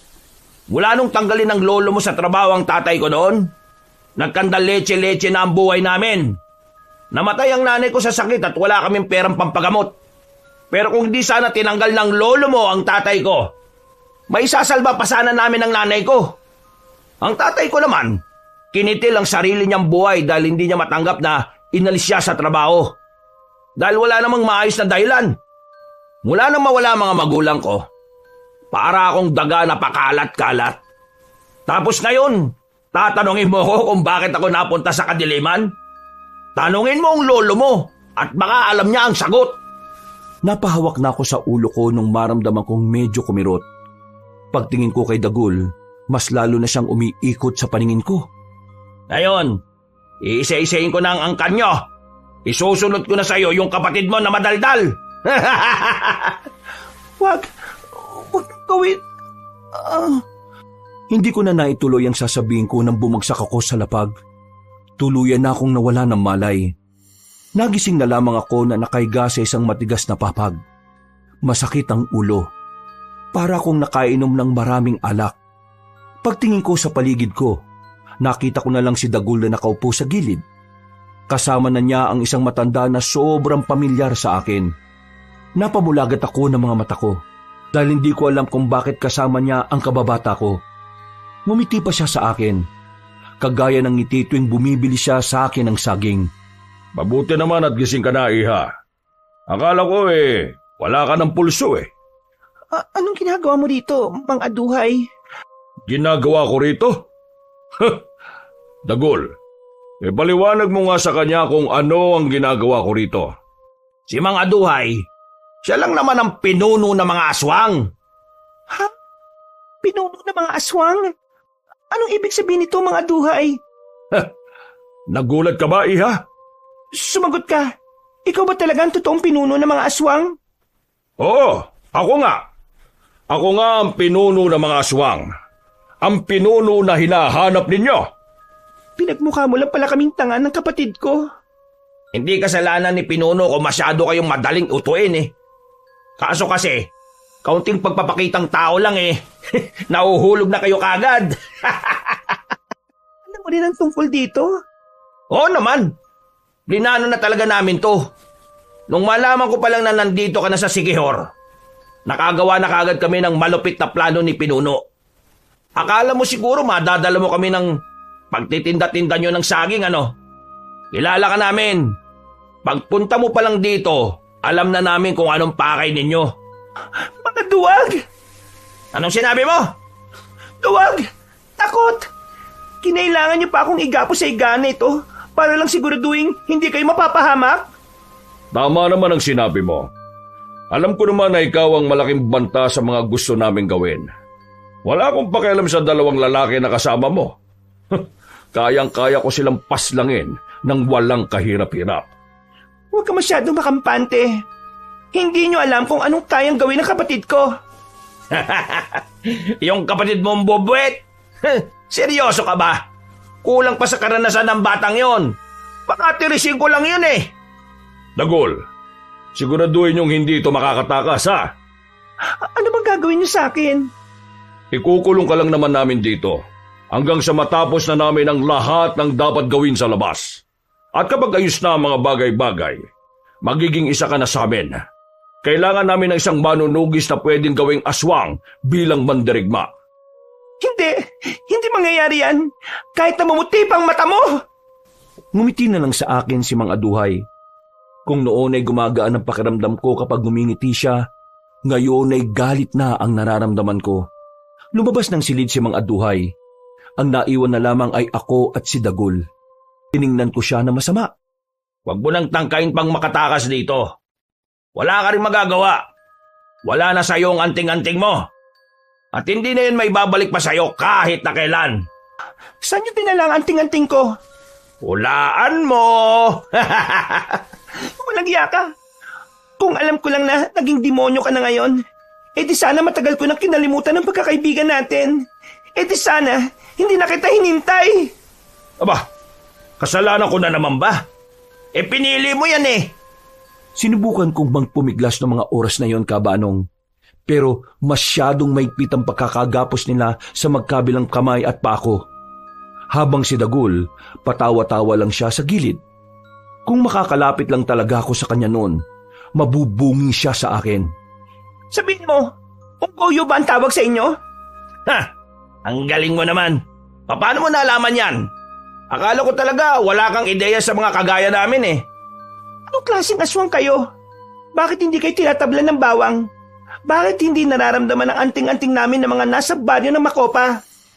Kaming mga unggoyo ay may kakayahang itago ang presensya namin. Hindi kami tinatablan ng mga anting-anting na yan. Mga unggoy pala kayo eh. Kaya naman pala mahihilig kayo sa saging. Buti naman eh, habang tumatagal naiintindihan mo na rin ang sitwasyon. Nakakahanga ka naman. Marunong ka rin naman palang mag-isip. Dagul, kung ako sa'yo, magbago ka na ngayon pa lang. Dahil magsisisi ka sa bandang huli. Wala akong pagsisisiyan. Masaya ako nakikitang unti-unting nangyayari ang pagiganti ko. O, paano? Diyan ka na muna. Huwag kang tatakas ha. Ang daming nagbabantay sa labas. Ngumiti pa siya sa akin ng nakakaloko. Pabagsak niyang isinarado ang pintuan. Bumuntong hininga na lamang ako. Sinuyod ko ng tingin ng buong paligid. Pero kahit na anong tingin ko, ay wala akong makitang pag-asang makakatakas ako sa pagkakagapos. Walang kagamit-gamit doon. Nagsarado na lang ang kamao ko. Ang tanga-tanga ko nun. Kung nakinig lang sana ako agad sa kapatid ko, Kabanong, hindi sana nangyari sa akin yun. Lumipas ang mga oras. Naririnig ko nang umaalulong ang mga aswang sa labas. Sumapit na pala ang kinagabihan. Bagot na ako sa kinalalagyan ko. Hindi ko na alam ang gagawin ko. Wala rin kasi ang anting-anting. Wisit na buhay talaga to. Dapat talaga matagal ko nang kinalimutan ng siraulong yan eh. Humiga na lang ako. Ang akala ko, wala nang pag-asa na makaalis ako ron. Hanggang sa bigla na lang akong may narinig na kalabog sa labas ng pintuan. Napabangon ako ulit, Kabanong. Nang bumukas ang pinto, nakita ko si Bembong. Ang mga aswang na nagbabantay ay nakabulagta na. Pumasok siya kaagad at kinalaga ng pagkakagapos ko. Nakahinga ako ng maluwag. Buo talaga ang tiwala ko sa kapatid ko. Kahit kasi bata pa lang siya, kayang-kaya niyang lumusob mag-isa. Pero ginagawa niya lang yun kapag nasa panganib ang buhay ko. Maraming salamat dumating ka, Bembong. Hindi ko alam ang gagawin ko. Ikaw naman kasi, ayaw mo makinig sa akin eh. Niloko na nga tayo ni Mang Aduay tapos nagpaloko ka rin sa kababata mo. Mamaya mo na ako awayin. Umalis na muna tayo dito. Wala si Mang Aduay at ang kababata mo. Nakita ko silang umalis kaya ako nakapasok na madali. Kunin muna natin ang anting-anting mo bago tayo umalis. Saan ko naman hahanapin yon? Naalala mo ba yung sinabi ni Lolo sa atin? Na kung sakaling mawala yung isang anting-anting, kaya nitong hanapin ng kapwa anting-anting niya. Mahahanap siya ng anting-anting ko. Tama. Gagamitin natin ang anting-anting mo para malaman kung nasaan ang anting-anting ko. Umalis na muna kami sa silid na yon. Nagawa naming makalabas doon nang walang nakakakita sa amin. Paano ba naman, Kabanong, lahat ng nagbabantay pinaslang na ng kapatid ko? Kahit na alam kong kaya niyang gawin yon, iniisip ko pa rin kung paano niya yun nagawa. Nakahanap kami ng tamang pwesto. Sa likuran ng manukan. Malayo na yon sa kabahayan. Umupo kami roon. Wala kaming pakialam kung maraming lamok. Pumikit si Bembong. Sisimulan na niyang ikonekta ang anting-anting niya sa anting-anting ko. Ayan na ate. Kumukonekta na siya. Ayan na. Alam ko na. Oh, nasaan? Nasa loob siya ng bahay ni Mang Aduan. Sa banda rito. Tara, sundan mo ko. Maingat kaming naglakad patungo roon. Sinamantala namin na hindi pa nakakabalik si Mang Aduhay at si Dagul. Maya-maya lang, nang makita namin ang bahay na matanda, walang pag-aalinlangang pumasok kami sa likod na bintana. Winasak na lamang namin yon para madali ang pagpasok namin. Binuksan ni Bembong ang aparador. At doon, nakita nga namin ang anting-anting ko na umiilaw-ilaw pa ng bahagya. Sinuot ko kagad yon. Dinampot ko na lang ang nakita kong itak sa labas ng bahay. Ate, hindi natin sila pwedeng palagan. Kailangan itong malaman nila Mang Pedrino at Kuya Dingdong. Himala yata. Parang ang tinutino mo mag-isip ngayon. Siyempre, nalagay ang buhay mo sa alanganin, ate. Kaya kailangan kong umayos. Nang maibalik ko na ang anting-anting ko, bumalik na ang lakas ng loob ko. Pero sa mga puntong yon ay kailangan kong pakinggan ang kapatid ko. Hindi na muna kami pumalag. Ang mas iniisip na lang muna namin ay kung papaano kami makakaalis doon. Saan ka ba dumaan kanina? Sa kabila. Ang kaso, ate, mahirapan na makabalik dun eh. Nasa tiyempo lang akong kanina na umalis yung nagbabantay sa bungad. Mas mainam yata kung sa gawing ito tayo dumaan. Wag, ate. Galing din ako dyan kanina eh. May mga nakita ko mga nakabantay dyan. Hindi lang natin makita kasi madilim. Pampihira. Saan naman tayo ngayon dadaan ito? Doon, ate. Nakadaan ka na ba doon? Hindi pa. Pero base sa nakikita natin, parang wala namang nagbabantay. Huminga ko ng malalim. Inihanda ko ang hawak-hawak kong itak. Nagsimula kaming maglakad palapit doon. Pagdating namin, may nakita kaming 2 aswang na nakaupo sa gilid. Sinadya nilang nasa dilim sila para hindi sila makita. Buti na lang ay naramdaman agad yun ang dala naming anting-anting. Gumilid kami. Iniisip namin kung papaano kami makakalis doon nang hindi kami namamalayan o nakikita. Pagakbang pa lang ni Bembong ng paa, nakalika na kagad ito ng tunog nang maapakan niya ang tuyong dahon. Nalaman ng mga aswang na nasa likuran kami ng halamanan. Umalulong agad ang mga ito para magbigay hudyat sa mga kasama nila. At sa mga sandaling yun, wala na akong sinayang na pagkakataon. Lumabas ako ng pinagtataguan ko at walang pagdadalawang isip na nilapitan ko ang 2 aswang. Bago pa man makalapit si Bembong, pinaslang ko na agad ang mga yon. Narinig na namin ang magkakasunod na alulong ng mga aswang. Sa puntong yon, kinailangan na naming umalis dahil anumang oras ay madaratnan kami ng mga aswang doon. Pero hindi pa man kami nakakalayo. Naramdaman na lang namin na meron nang nakasunod sa likuran. Ate, kailangan natin silang harapin. Kung hindi, baka madala natin sila sa baryo natin. Susundan nila tayo oh. Sige na, mauna ka nang umalis. Akong bahala na sa kanila. Ate, kaya nga kita niligtas para di ka mamatay tapos ganito rin pala ang mangyayari. Sasamahan na kita sa paglaban sa kanila. Ang kulit mo naman. Makinig ka na lang sa akin, pwede? Ate naman, nung ikaw di nakinig sa akin, napahamak ka. Oo na, sige na. Sumama ka na rito. Wala na akong nagawa kundi ang pumayag sa kagustuhan ng kapatid ko, Kabanong. Maya-maya lang din ay naramdaman na naming tila nakapalibot na sila. Ang kanilang mga angil ay tila nagdudulot na sa amin ng pangamba. Yun ang unang beses na parang kinakabahan kami sa kalaban naming aswang. Bagay na hindi naman namin nararanasan nung nasa kapis pa kami. Ate, naging unggoy na yata sila. Unggoy ang tawag sa kanila. Mga aswang na nagkatawang unggoy. Malamang magiging unggoy sila. Hindi nagtagal, lumusob na sila sa amin. Mabilis sila. Yung iba pa, lumalambitin sa kung saan-saan. Pero hindi kami nagpatinag ng mga oras na yon. Mas lalo lang kaming ginanahan ni Bembong kahit na medyo may kaba. Paglapit sa amin ng isang aswang, nahawakan niya ako sa damit. Buti na lang ay tinaga agad siya ni Bembong.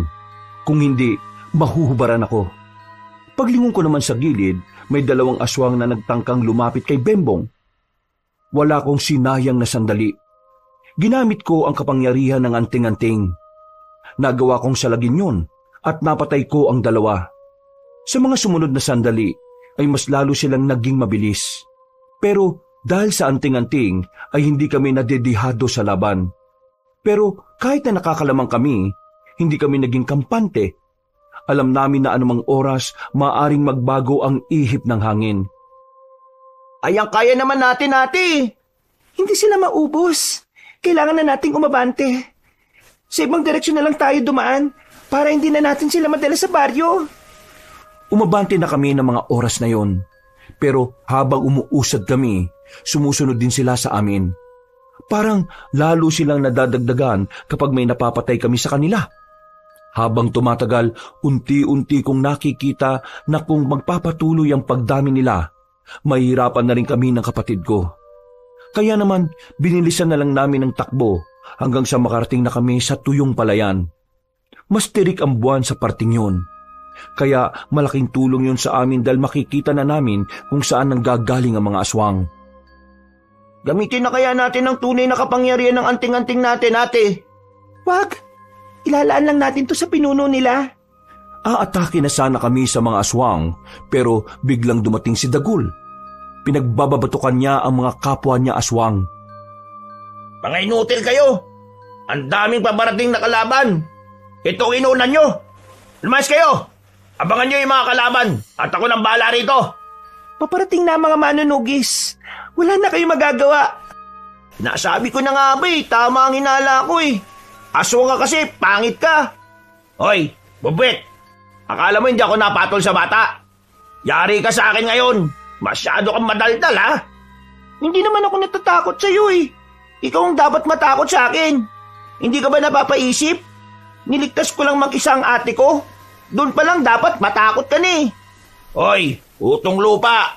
Hindi ako nasisindak sa mga salita lang. Kaya tigilan mo ako sa sinasabi mo. Kasi, ngayong gabi, dalawa kayo ng ate mong hahalik sa lupa. Ang dami mong sinasabi. Hindi ko alam na mas madaldal ka pa pala ngayon.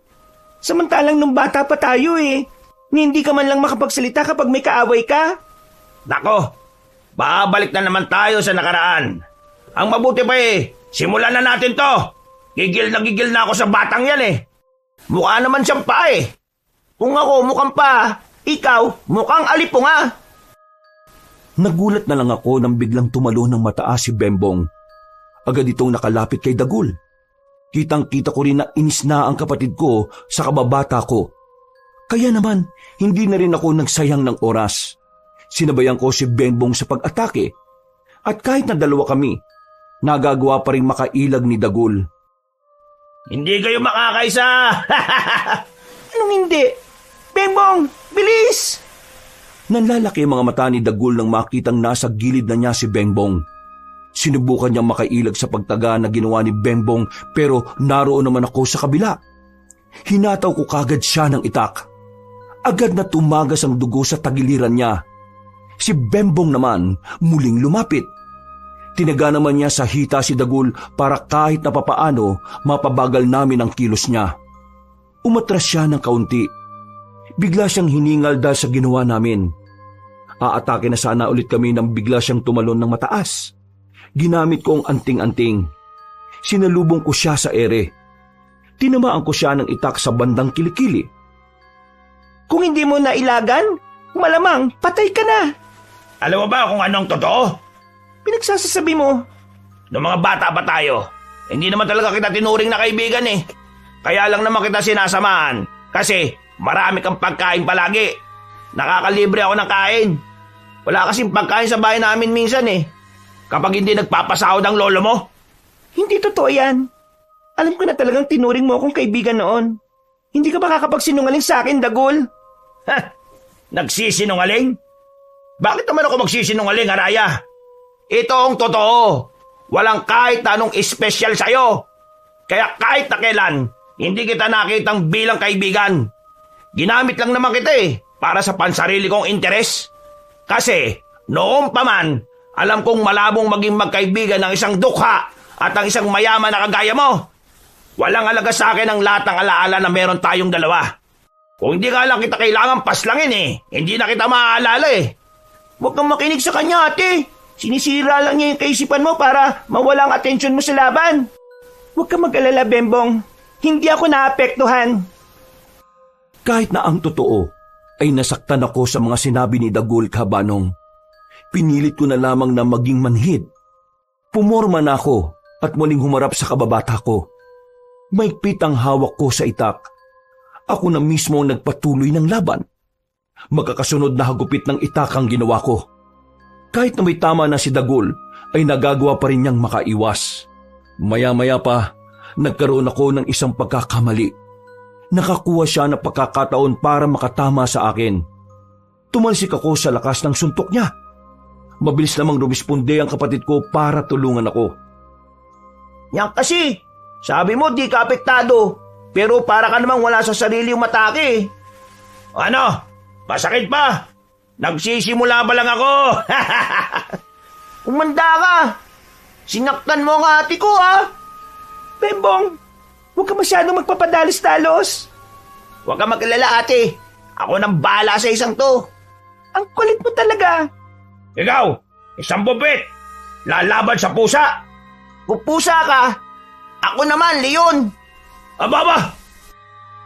Agad akong tumayo. Pipigilan ko sana si Bembong pero mabilis na siyang nakalapit kay Dagul. Pinaghahagupit niya yun ng kanyang espada. Ilang beses niya ring tinamaan pero parang hindi naman tinatablan. Tumatawa-tawa pa yun na parabang wala lang sa kanya ang ginagawa ng kapatid ko. Maya-maya lang, naramdaman kong parang may iba pang naroon bukod sa amin. Mabilis kong kinuha si Bembong at dumistansya. Bakit, ate? Nandiyan na si Mang Aduhay. Lumabas siya mula sa dilim. Kampanteng naglalakad palapit sa amin. Nakita ko naman ang kakaibang ngiti ni Dagul, na parabang ang dating ng matanda ay ang pag-asa niya. Buti naman dumating ka, Mang Aduhay. Nakakahiya ka. Ha? Isa kang malaking kahiyan sa mga aswang. Hindi mo magawang palaga ng ganyang kalit na bata? Pero, Mang Aduhay, dalawa po sila eh. Mag-isa lang kahit na ilan pa yan. Nagpakita ka man lang sana na kahit papaano nakakalabang ka. Pero wala. Tingnan mo yung dalawang kalaban mo. Kakaunti pa lang ang galos. Kung ibang aswang yan, baka pinatay na yung dalawang yan. Pero ikaw ano? Mga Aduhay, malalakas silang dalawa eh. Kahit na yung bata na yan. Impacto sa labanan yan, Mga Aduhay. Ang sabihin mo, mahina ka lang talaga. Tinuruan kita kung paano maging malakas. Pero isang musmus lang ang magpapahina sa tuhod mo? Hindi ako musmos. Bata lang ako sa paningin nyo. Pero kayang-kaya ko kayong labanan at paslangin. Hoy bata, ibahin mo ako. Hindi ako kagaya nito na mahina. Pumapatol pa naman ako sa bata. Kaya hindi kita palalampasin. Subukan mo lang saktan ng kapatid ko. Ihatid kita sa tahanan ng mga demonyo. Kung ganun pala, di simulan na natin. Mga Aduhay, labang ko ito. Manahimik ka. Anong karapatan mong angkinin ng isang laban kung hindi mo na ito kayang panindigan? Pero, tumigil ka na! Nagulat na lang ako sa ginawa ni Mang Aduhay. Humaba kasi ang kuko niya at ibinaon niya sa tiyan ni Dagul. Sumuka agad ng dugo ang kababata ko. At bago siya bumagsak sa lupa, nakita ko pa siyang nakangiti sa akin. Hindi ko alam kung ano ang ibig niyang sabihin sa ngiting yon. Pero nakaramdam ako na matinding kalungkutan. Natagpuan ko na lang ang sarili kong tumutulo ang luha ko. Anong ginawa mo sa kanya? Oh, bakit ka nagagalit dyan? Di ba kalaban niyo ang mga aswang? Yan na. Ako mismo ang gumawa ng gusto niyong gawin. Kababata mo nga pala si Dagul. Pasensya ka na. Hindi ko na kasi maalala eh. Walang hiya ka. ate! Sa galit ko, kabanong, nilapitan ko kagad si Mang Aduhay. Pinagtatataga ko siya, pero hindi ako makatama. Bigla na lang niya akong sinuntok sa tiyan. Sobrang lakas. Napadura kagad ako ng dugo. Namimilipit akong bumagsak. Si Bembong naman, sumunod na rin sa kanyang pag-atake. Pero masyadong kakaiba si Mang Aduhay. Parang naririnig niya ang utak namin dahil basang-basa niya ang bawat kilos. Nahawakan niya ang kapatid ko sa damit. Inagaw nito ng marahasang espada. Binalibag naman niya si Bembong. May hina naman pala kayo eh. Nagsayang lang ako ng pamasahe para humantong sa ganito. Hindi ako makapaniwala na kayo ang pinagmamalaki ng kapis. Pero ngayong nandito na kayo sa harapan ko, wala man lang akong saya na nararamdaman. Para lang ako nakikipagsuntukan sa katawan ng saging. Puro ka saging eh, no? Palibasa, unggoy ka! Napalingon kami sa gilid. Nakita namin kararating lang ni Mang Pedrino at ni Dingdong. Sa puntong ito, tila nabuhayan na ako ng loob. Tumaas kahit papaano ang moral namin ng kapatid ko. Bumangon ako at lumapit kay Bembong. Nahihirapan siyang makatayo. Sa liit kasi ng katawan niya ay mararamdaman niya talaga ang paghampas niya sa lapag. Sa wakas, nakita na rin kita. Matagal mo na pala akong hinahanap. Sino ka ba? Ako lang naman ang tumatayong pinuno ng mga manunugis dito sa Siquijor. Aswang ka! Dapat alam mo yan! Pasensya ka na ha, pero wala akong panahon para kilalanin ka. Walang pakundangan na umatake si Mang Aduhay kay Mang Pedrino. Sinabayan din ito ni Dingdong. Base sa nakikita ko, ibang-iba ang paraan ng pakikipaglaban na maglolo. Mas maingat sila, pero mabilis. Kabanong, buong akala namin ay nakakalamang na kami sa laban noong oras na yon. Nakabangon na rin kasi ako noon, kaya 3 na kaming lumalaban sa kanya. Pero hindi ko inakala na sa mga sandaling yon, magagawa pa rin makabawi ni Mang Aduhay. Kahit duguan na ang katawan niya, nagawa niya pa rin makapagbago ng anyo. Hindi niyo ako mapipigilan sa gusto kong mangyari. Tahanan namin ang Siquijor! Hindi namin ito ibibigay sa inyo! Muli naming inatake si Mang Aduhay. Naging maskuladong unggoy siya noong mga oras na yun. Una niya akong nilapitan. Hindi ako nakapaghanda. Buti na lang ay humarang si Dingdong. Sinubukan niyang hagupitin si Mang Aduhay ng itak. Pero hinawakan lamang yon ni Mang Aduhay. Inagaw at saka dinakma sa mukha si Dingdong. Si Mang Pedrino naman ay nagawa na ring dakmain sa damit. Hinila ito sabay suntok sa mukha. Tila nawala ang angas nilang dalawa. Nang madako na ang tingin sa akin ng aswang na unggoy, inihanda ko na ang sarili ko. Ate, ngayon na! Gawin mo na! Inihagi sa akin ni Bengbong ang anting-anting niya. Bago makalapit si Mang Aduhay ay naisot ko pa ang anting-anting na yon. Agad na dumaloy ang nag-uumapaw na kapangyarihan sa buong katawang ko. Paglapit ni Mang Aduhay sa akin, sinuntok niya ako ng malakas. Tinamaan ako sa dibdib pero parang hindi ko na yon naramdaman. Isinarado ko ang kamao ko. Sa sobrang gaan ito, ay malakas ko itong pinadapo sa panga niya. Nang umilaw naman ang 2 kwintas na suot ko, kakaibang bilis naman ang pinagkaloob nito sa akin. Sa sobrang bilis ko, walang magawa si Mang Aduhay. Hindi niya ako mailagan. Lahat ng suntok ko ay tumatama sa kung saan-saang parte ng katawan niya. Hindi! Paano ka lumakas ng ganyan? Nung una pa lang, dapat alam mo na ang mga manunugis ng kapis ay hindi basta-basta natatalo. Kaya ngayon, mararamdaman mo ang galit ko. Sinaktan mo ang kapatid ko, kaya humanda ka ngayon! Tumalon ako ng mataas. Sinalubong niya ako sa ere. Bago kami bumagsak ay nahawakan ko siya sa liig. Diniin ko siya sa lupa. Sinipa ko ng maraming beses ang kanyang muka. Hindi ko yun tinigilan hanggat hindi ko nakikitang sumusuka siya ng dugo. Pero nagawa niya pa rin akong itulak at makabangon. Gigewang-gewang na siya. Pero nagagawa niya pa rin tawanan ng sitwasyon. Naririnig mo ba ang hiyaw ng mga kasama mo? Sinyalis yun na matatalo na kayo. Tagilid na rin ang laban nila sa mga kasama namin. Tangkapin mo na kahit na kailan ay hindi mananalo ang kasamaan sa kabutihan. Wala akong pakialam. Lalaban ako hanggang dulo. Humanda ka! Sa huli niyang paglapit sa akin, kinuha ko na ang itak sa ibaba. Walang ano-ano, hinagupit ko ang leeg niya. Sa lakas ng pagkakahataw ko kabanong, gumulong na lamang ang kanyang ulo sa lapag. Ang galing mo, ate! Magmula ngayon, hindi na kita aawayin, Haraya. Tunay ngang kakaibang galawan ng mga taga-kapis. Ang buong Siquijor ay nagpapasalamat sa inyong dalawa. Ginawa ko lang kung anong nakasaad sa misyon namin. Tinulungan ko na silang bumangon. Binalikan na lang namin ang iba pang aswang na natira. Tinulungan namin ang mga manunugis na matapos yun. Di kalaunan, tuluyan na nga naming nakuha ang tagumpay. Idiniklara na ni Mang Pedrino na wala ng banta sa buhay ng mga taga-Siquijor. Kabanong, ang laban na yon ang tumatak talaga sa puso ko. Lalo na't sa laban din na yon nawalan ako ng matalik na kaibigan. Pero sa kabila ng pagbabago ng kababata kong si Dagul, ipinagdarasal ko na lang na kung magkikita kami balang araw, makikita ko na rin ang dating siya noong una kaming nagkakilala.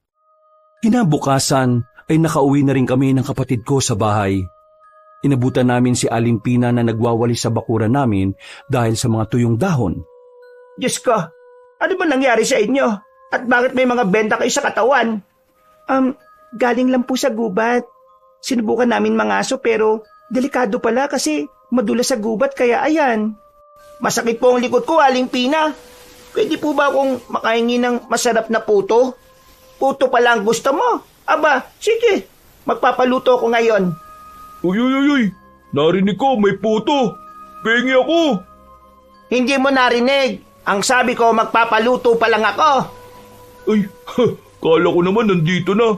Sakto, nagugutom na kasi ako eh. Oh, bakit? Anong nangyari sa inyong dalawa? Nasabi na namin kay Aling Pina. Siya na lang ang tanungin mo. Aling Pina, ano ba nangyari sa kanila? Ay nako, bahala ka dyan. Mabuti pa samahan mo na lang akong bumili ng rekado. Magluluto tayo ng puto. Umalis silang dalawa at napapangiti na lamang kami ni Bembong. Kabanong, masasabi kong naging masaya rin ang pananatili namin doon kahit na kailangan pa naming humarap sa matinding hamon. Pamilya na rin ang itinuring sa amin ni Aling Pina at ni Jano. Si Mang Pedrino at Dingdong naman ay sumama sa aming papuntang Capiz para makilala ng personal ang pinakamababangis na manunugi sa probinsya namin. At sa mga sumunod na taon, dumadalo-dalo pa rin naman kami sa Siquijor. Nagpabalik-balik na lang kami doon. Hindi pa rin nalalaman ni Jano at ni Aling Pina kung ano nga ba talaga ang ginagawa namin doon. Hinding-hindi ko makakalimutan ng karanasan na yon, Kabanong. Habang buhay nang nakatatak sa puso ko ang mga aral at mga taong nakasama namin sa lugar na yon. Mga taong nagdulot sa amin ng ngiti at kasiyahan. At higit sa lahat, nagdulot sila sa amin ng mga bagong pananaw na madadala namin sa paglakad ng panahon. Sa mga nakikinig, sa mga kabangers, palagi lang natin tatandaan na ipaglaban natin ang kabutihan. Dahil ang kabutihan ay ang magdadala sa atin sa kapayapaan. Hanggang dito na lamang po ako. Maraming salamat po sa inyong lahat mga kabangers at lalong-lalo na sa inyo, Kabanong. Wakas.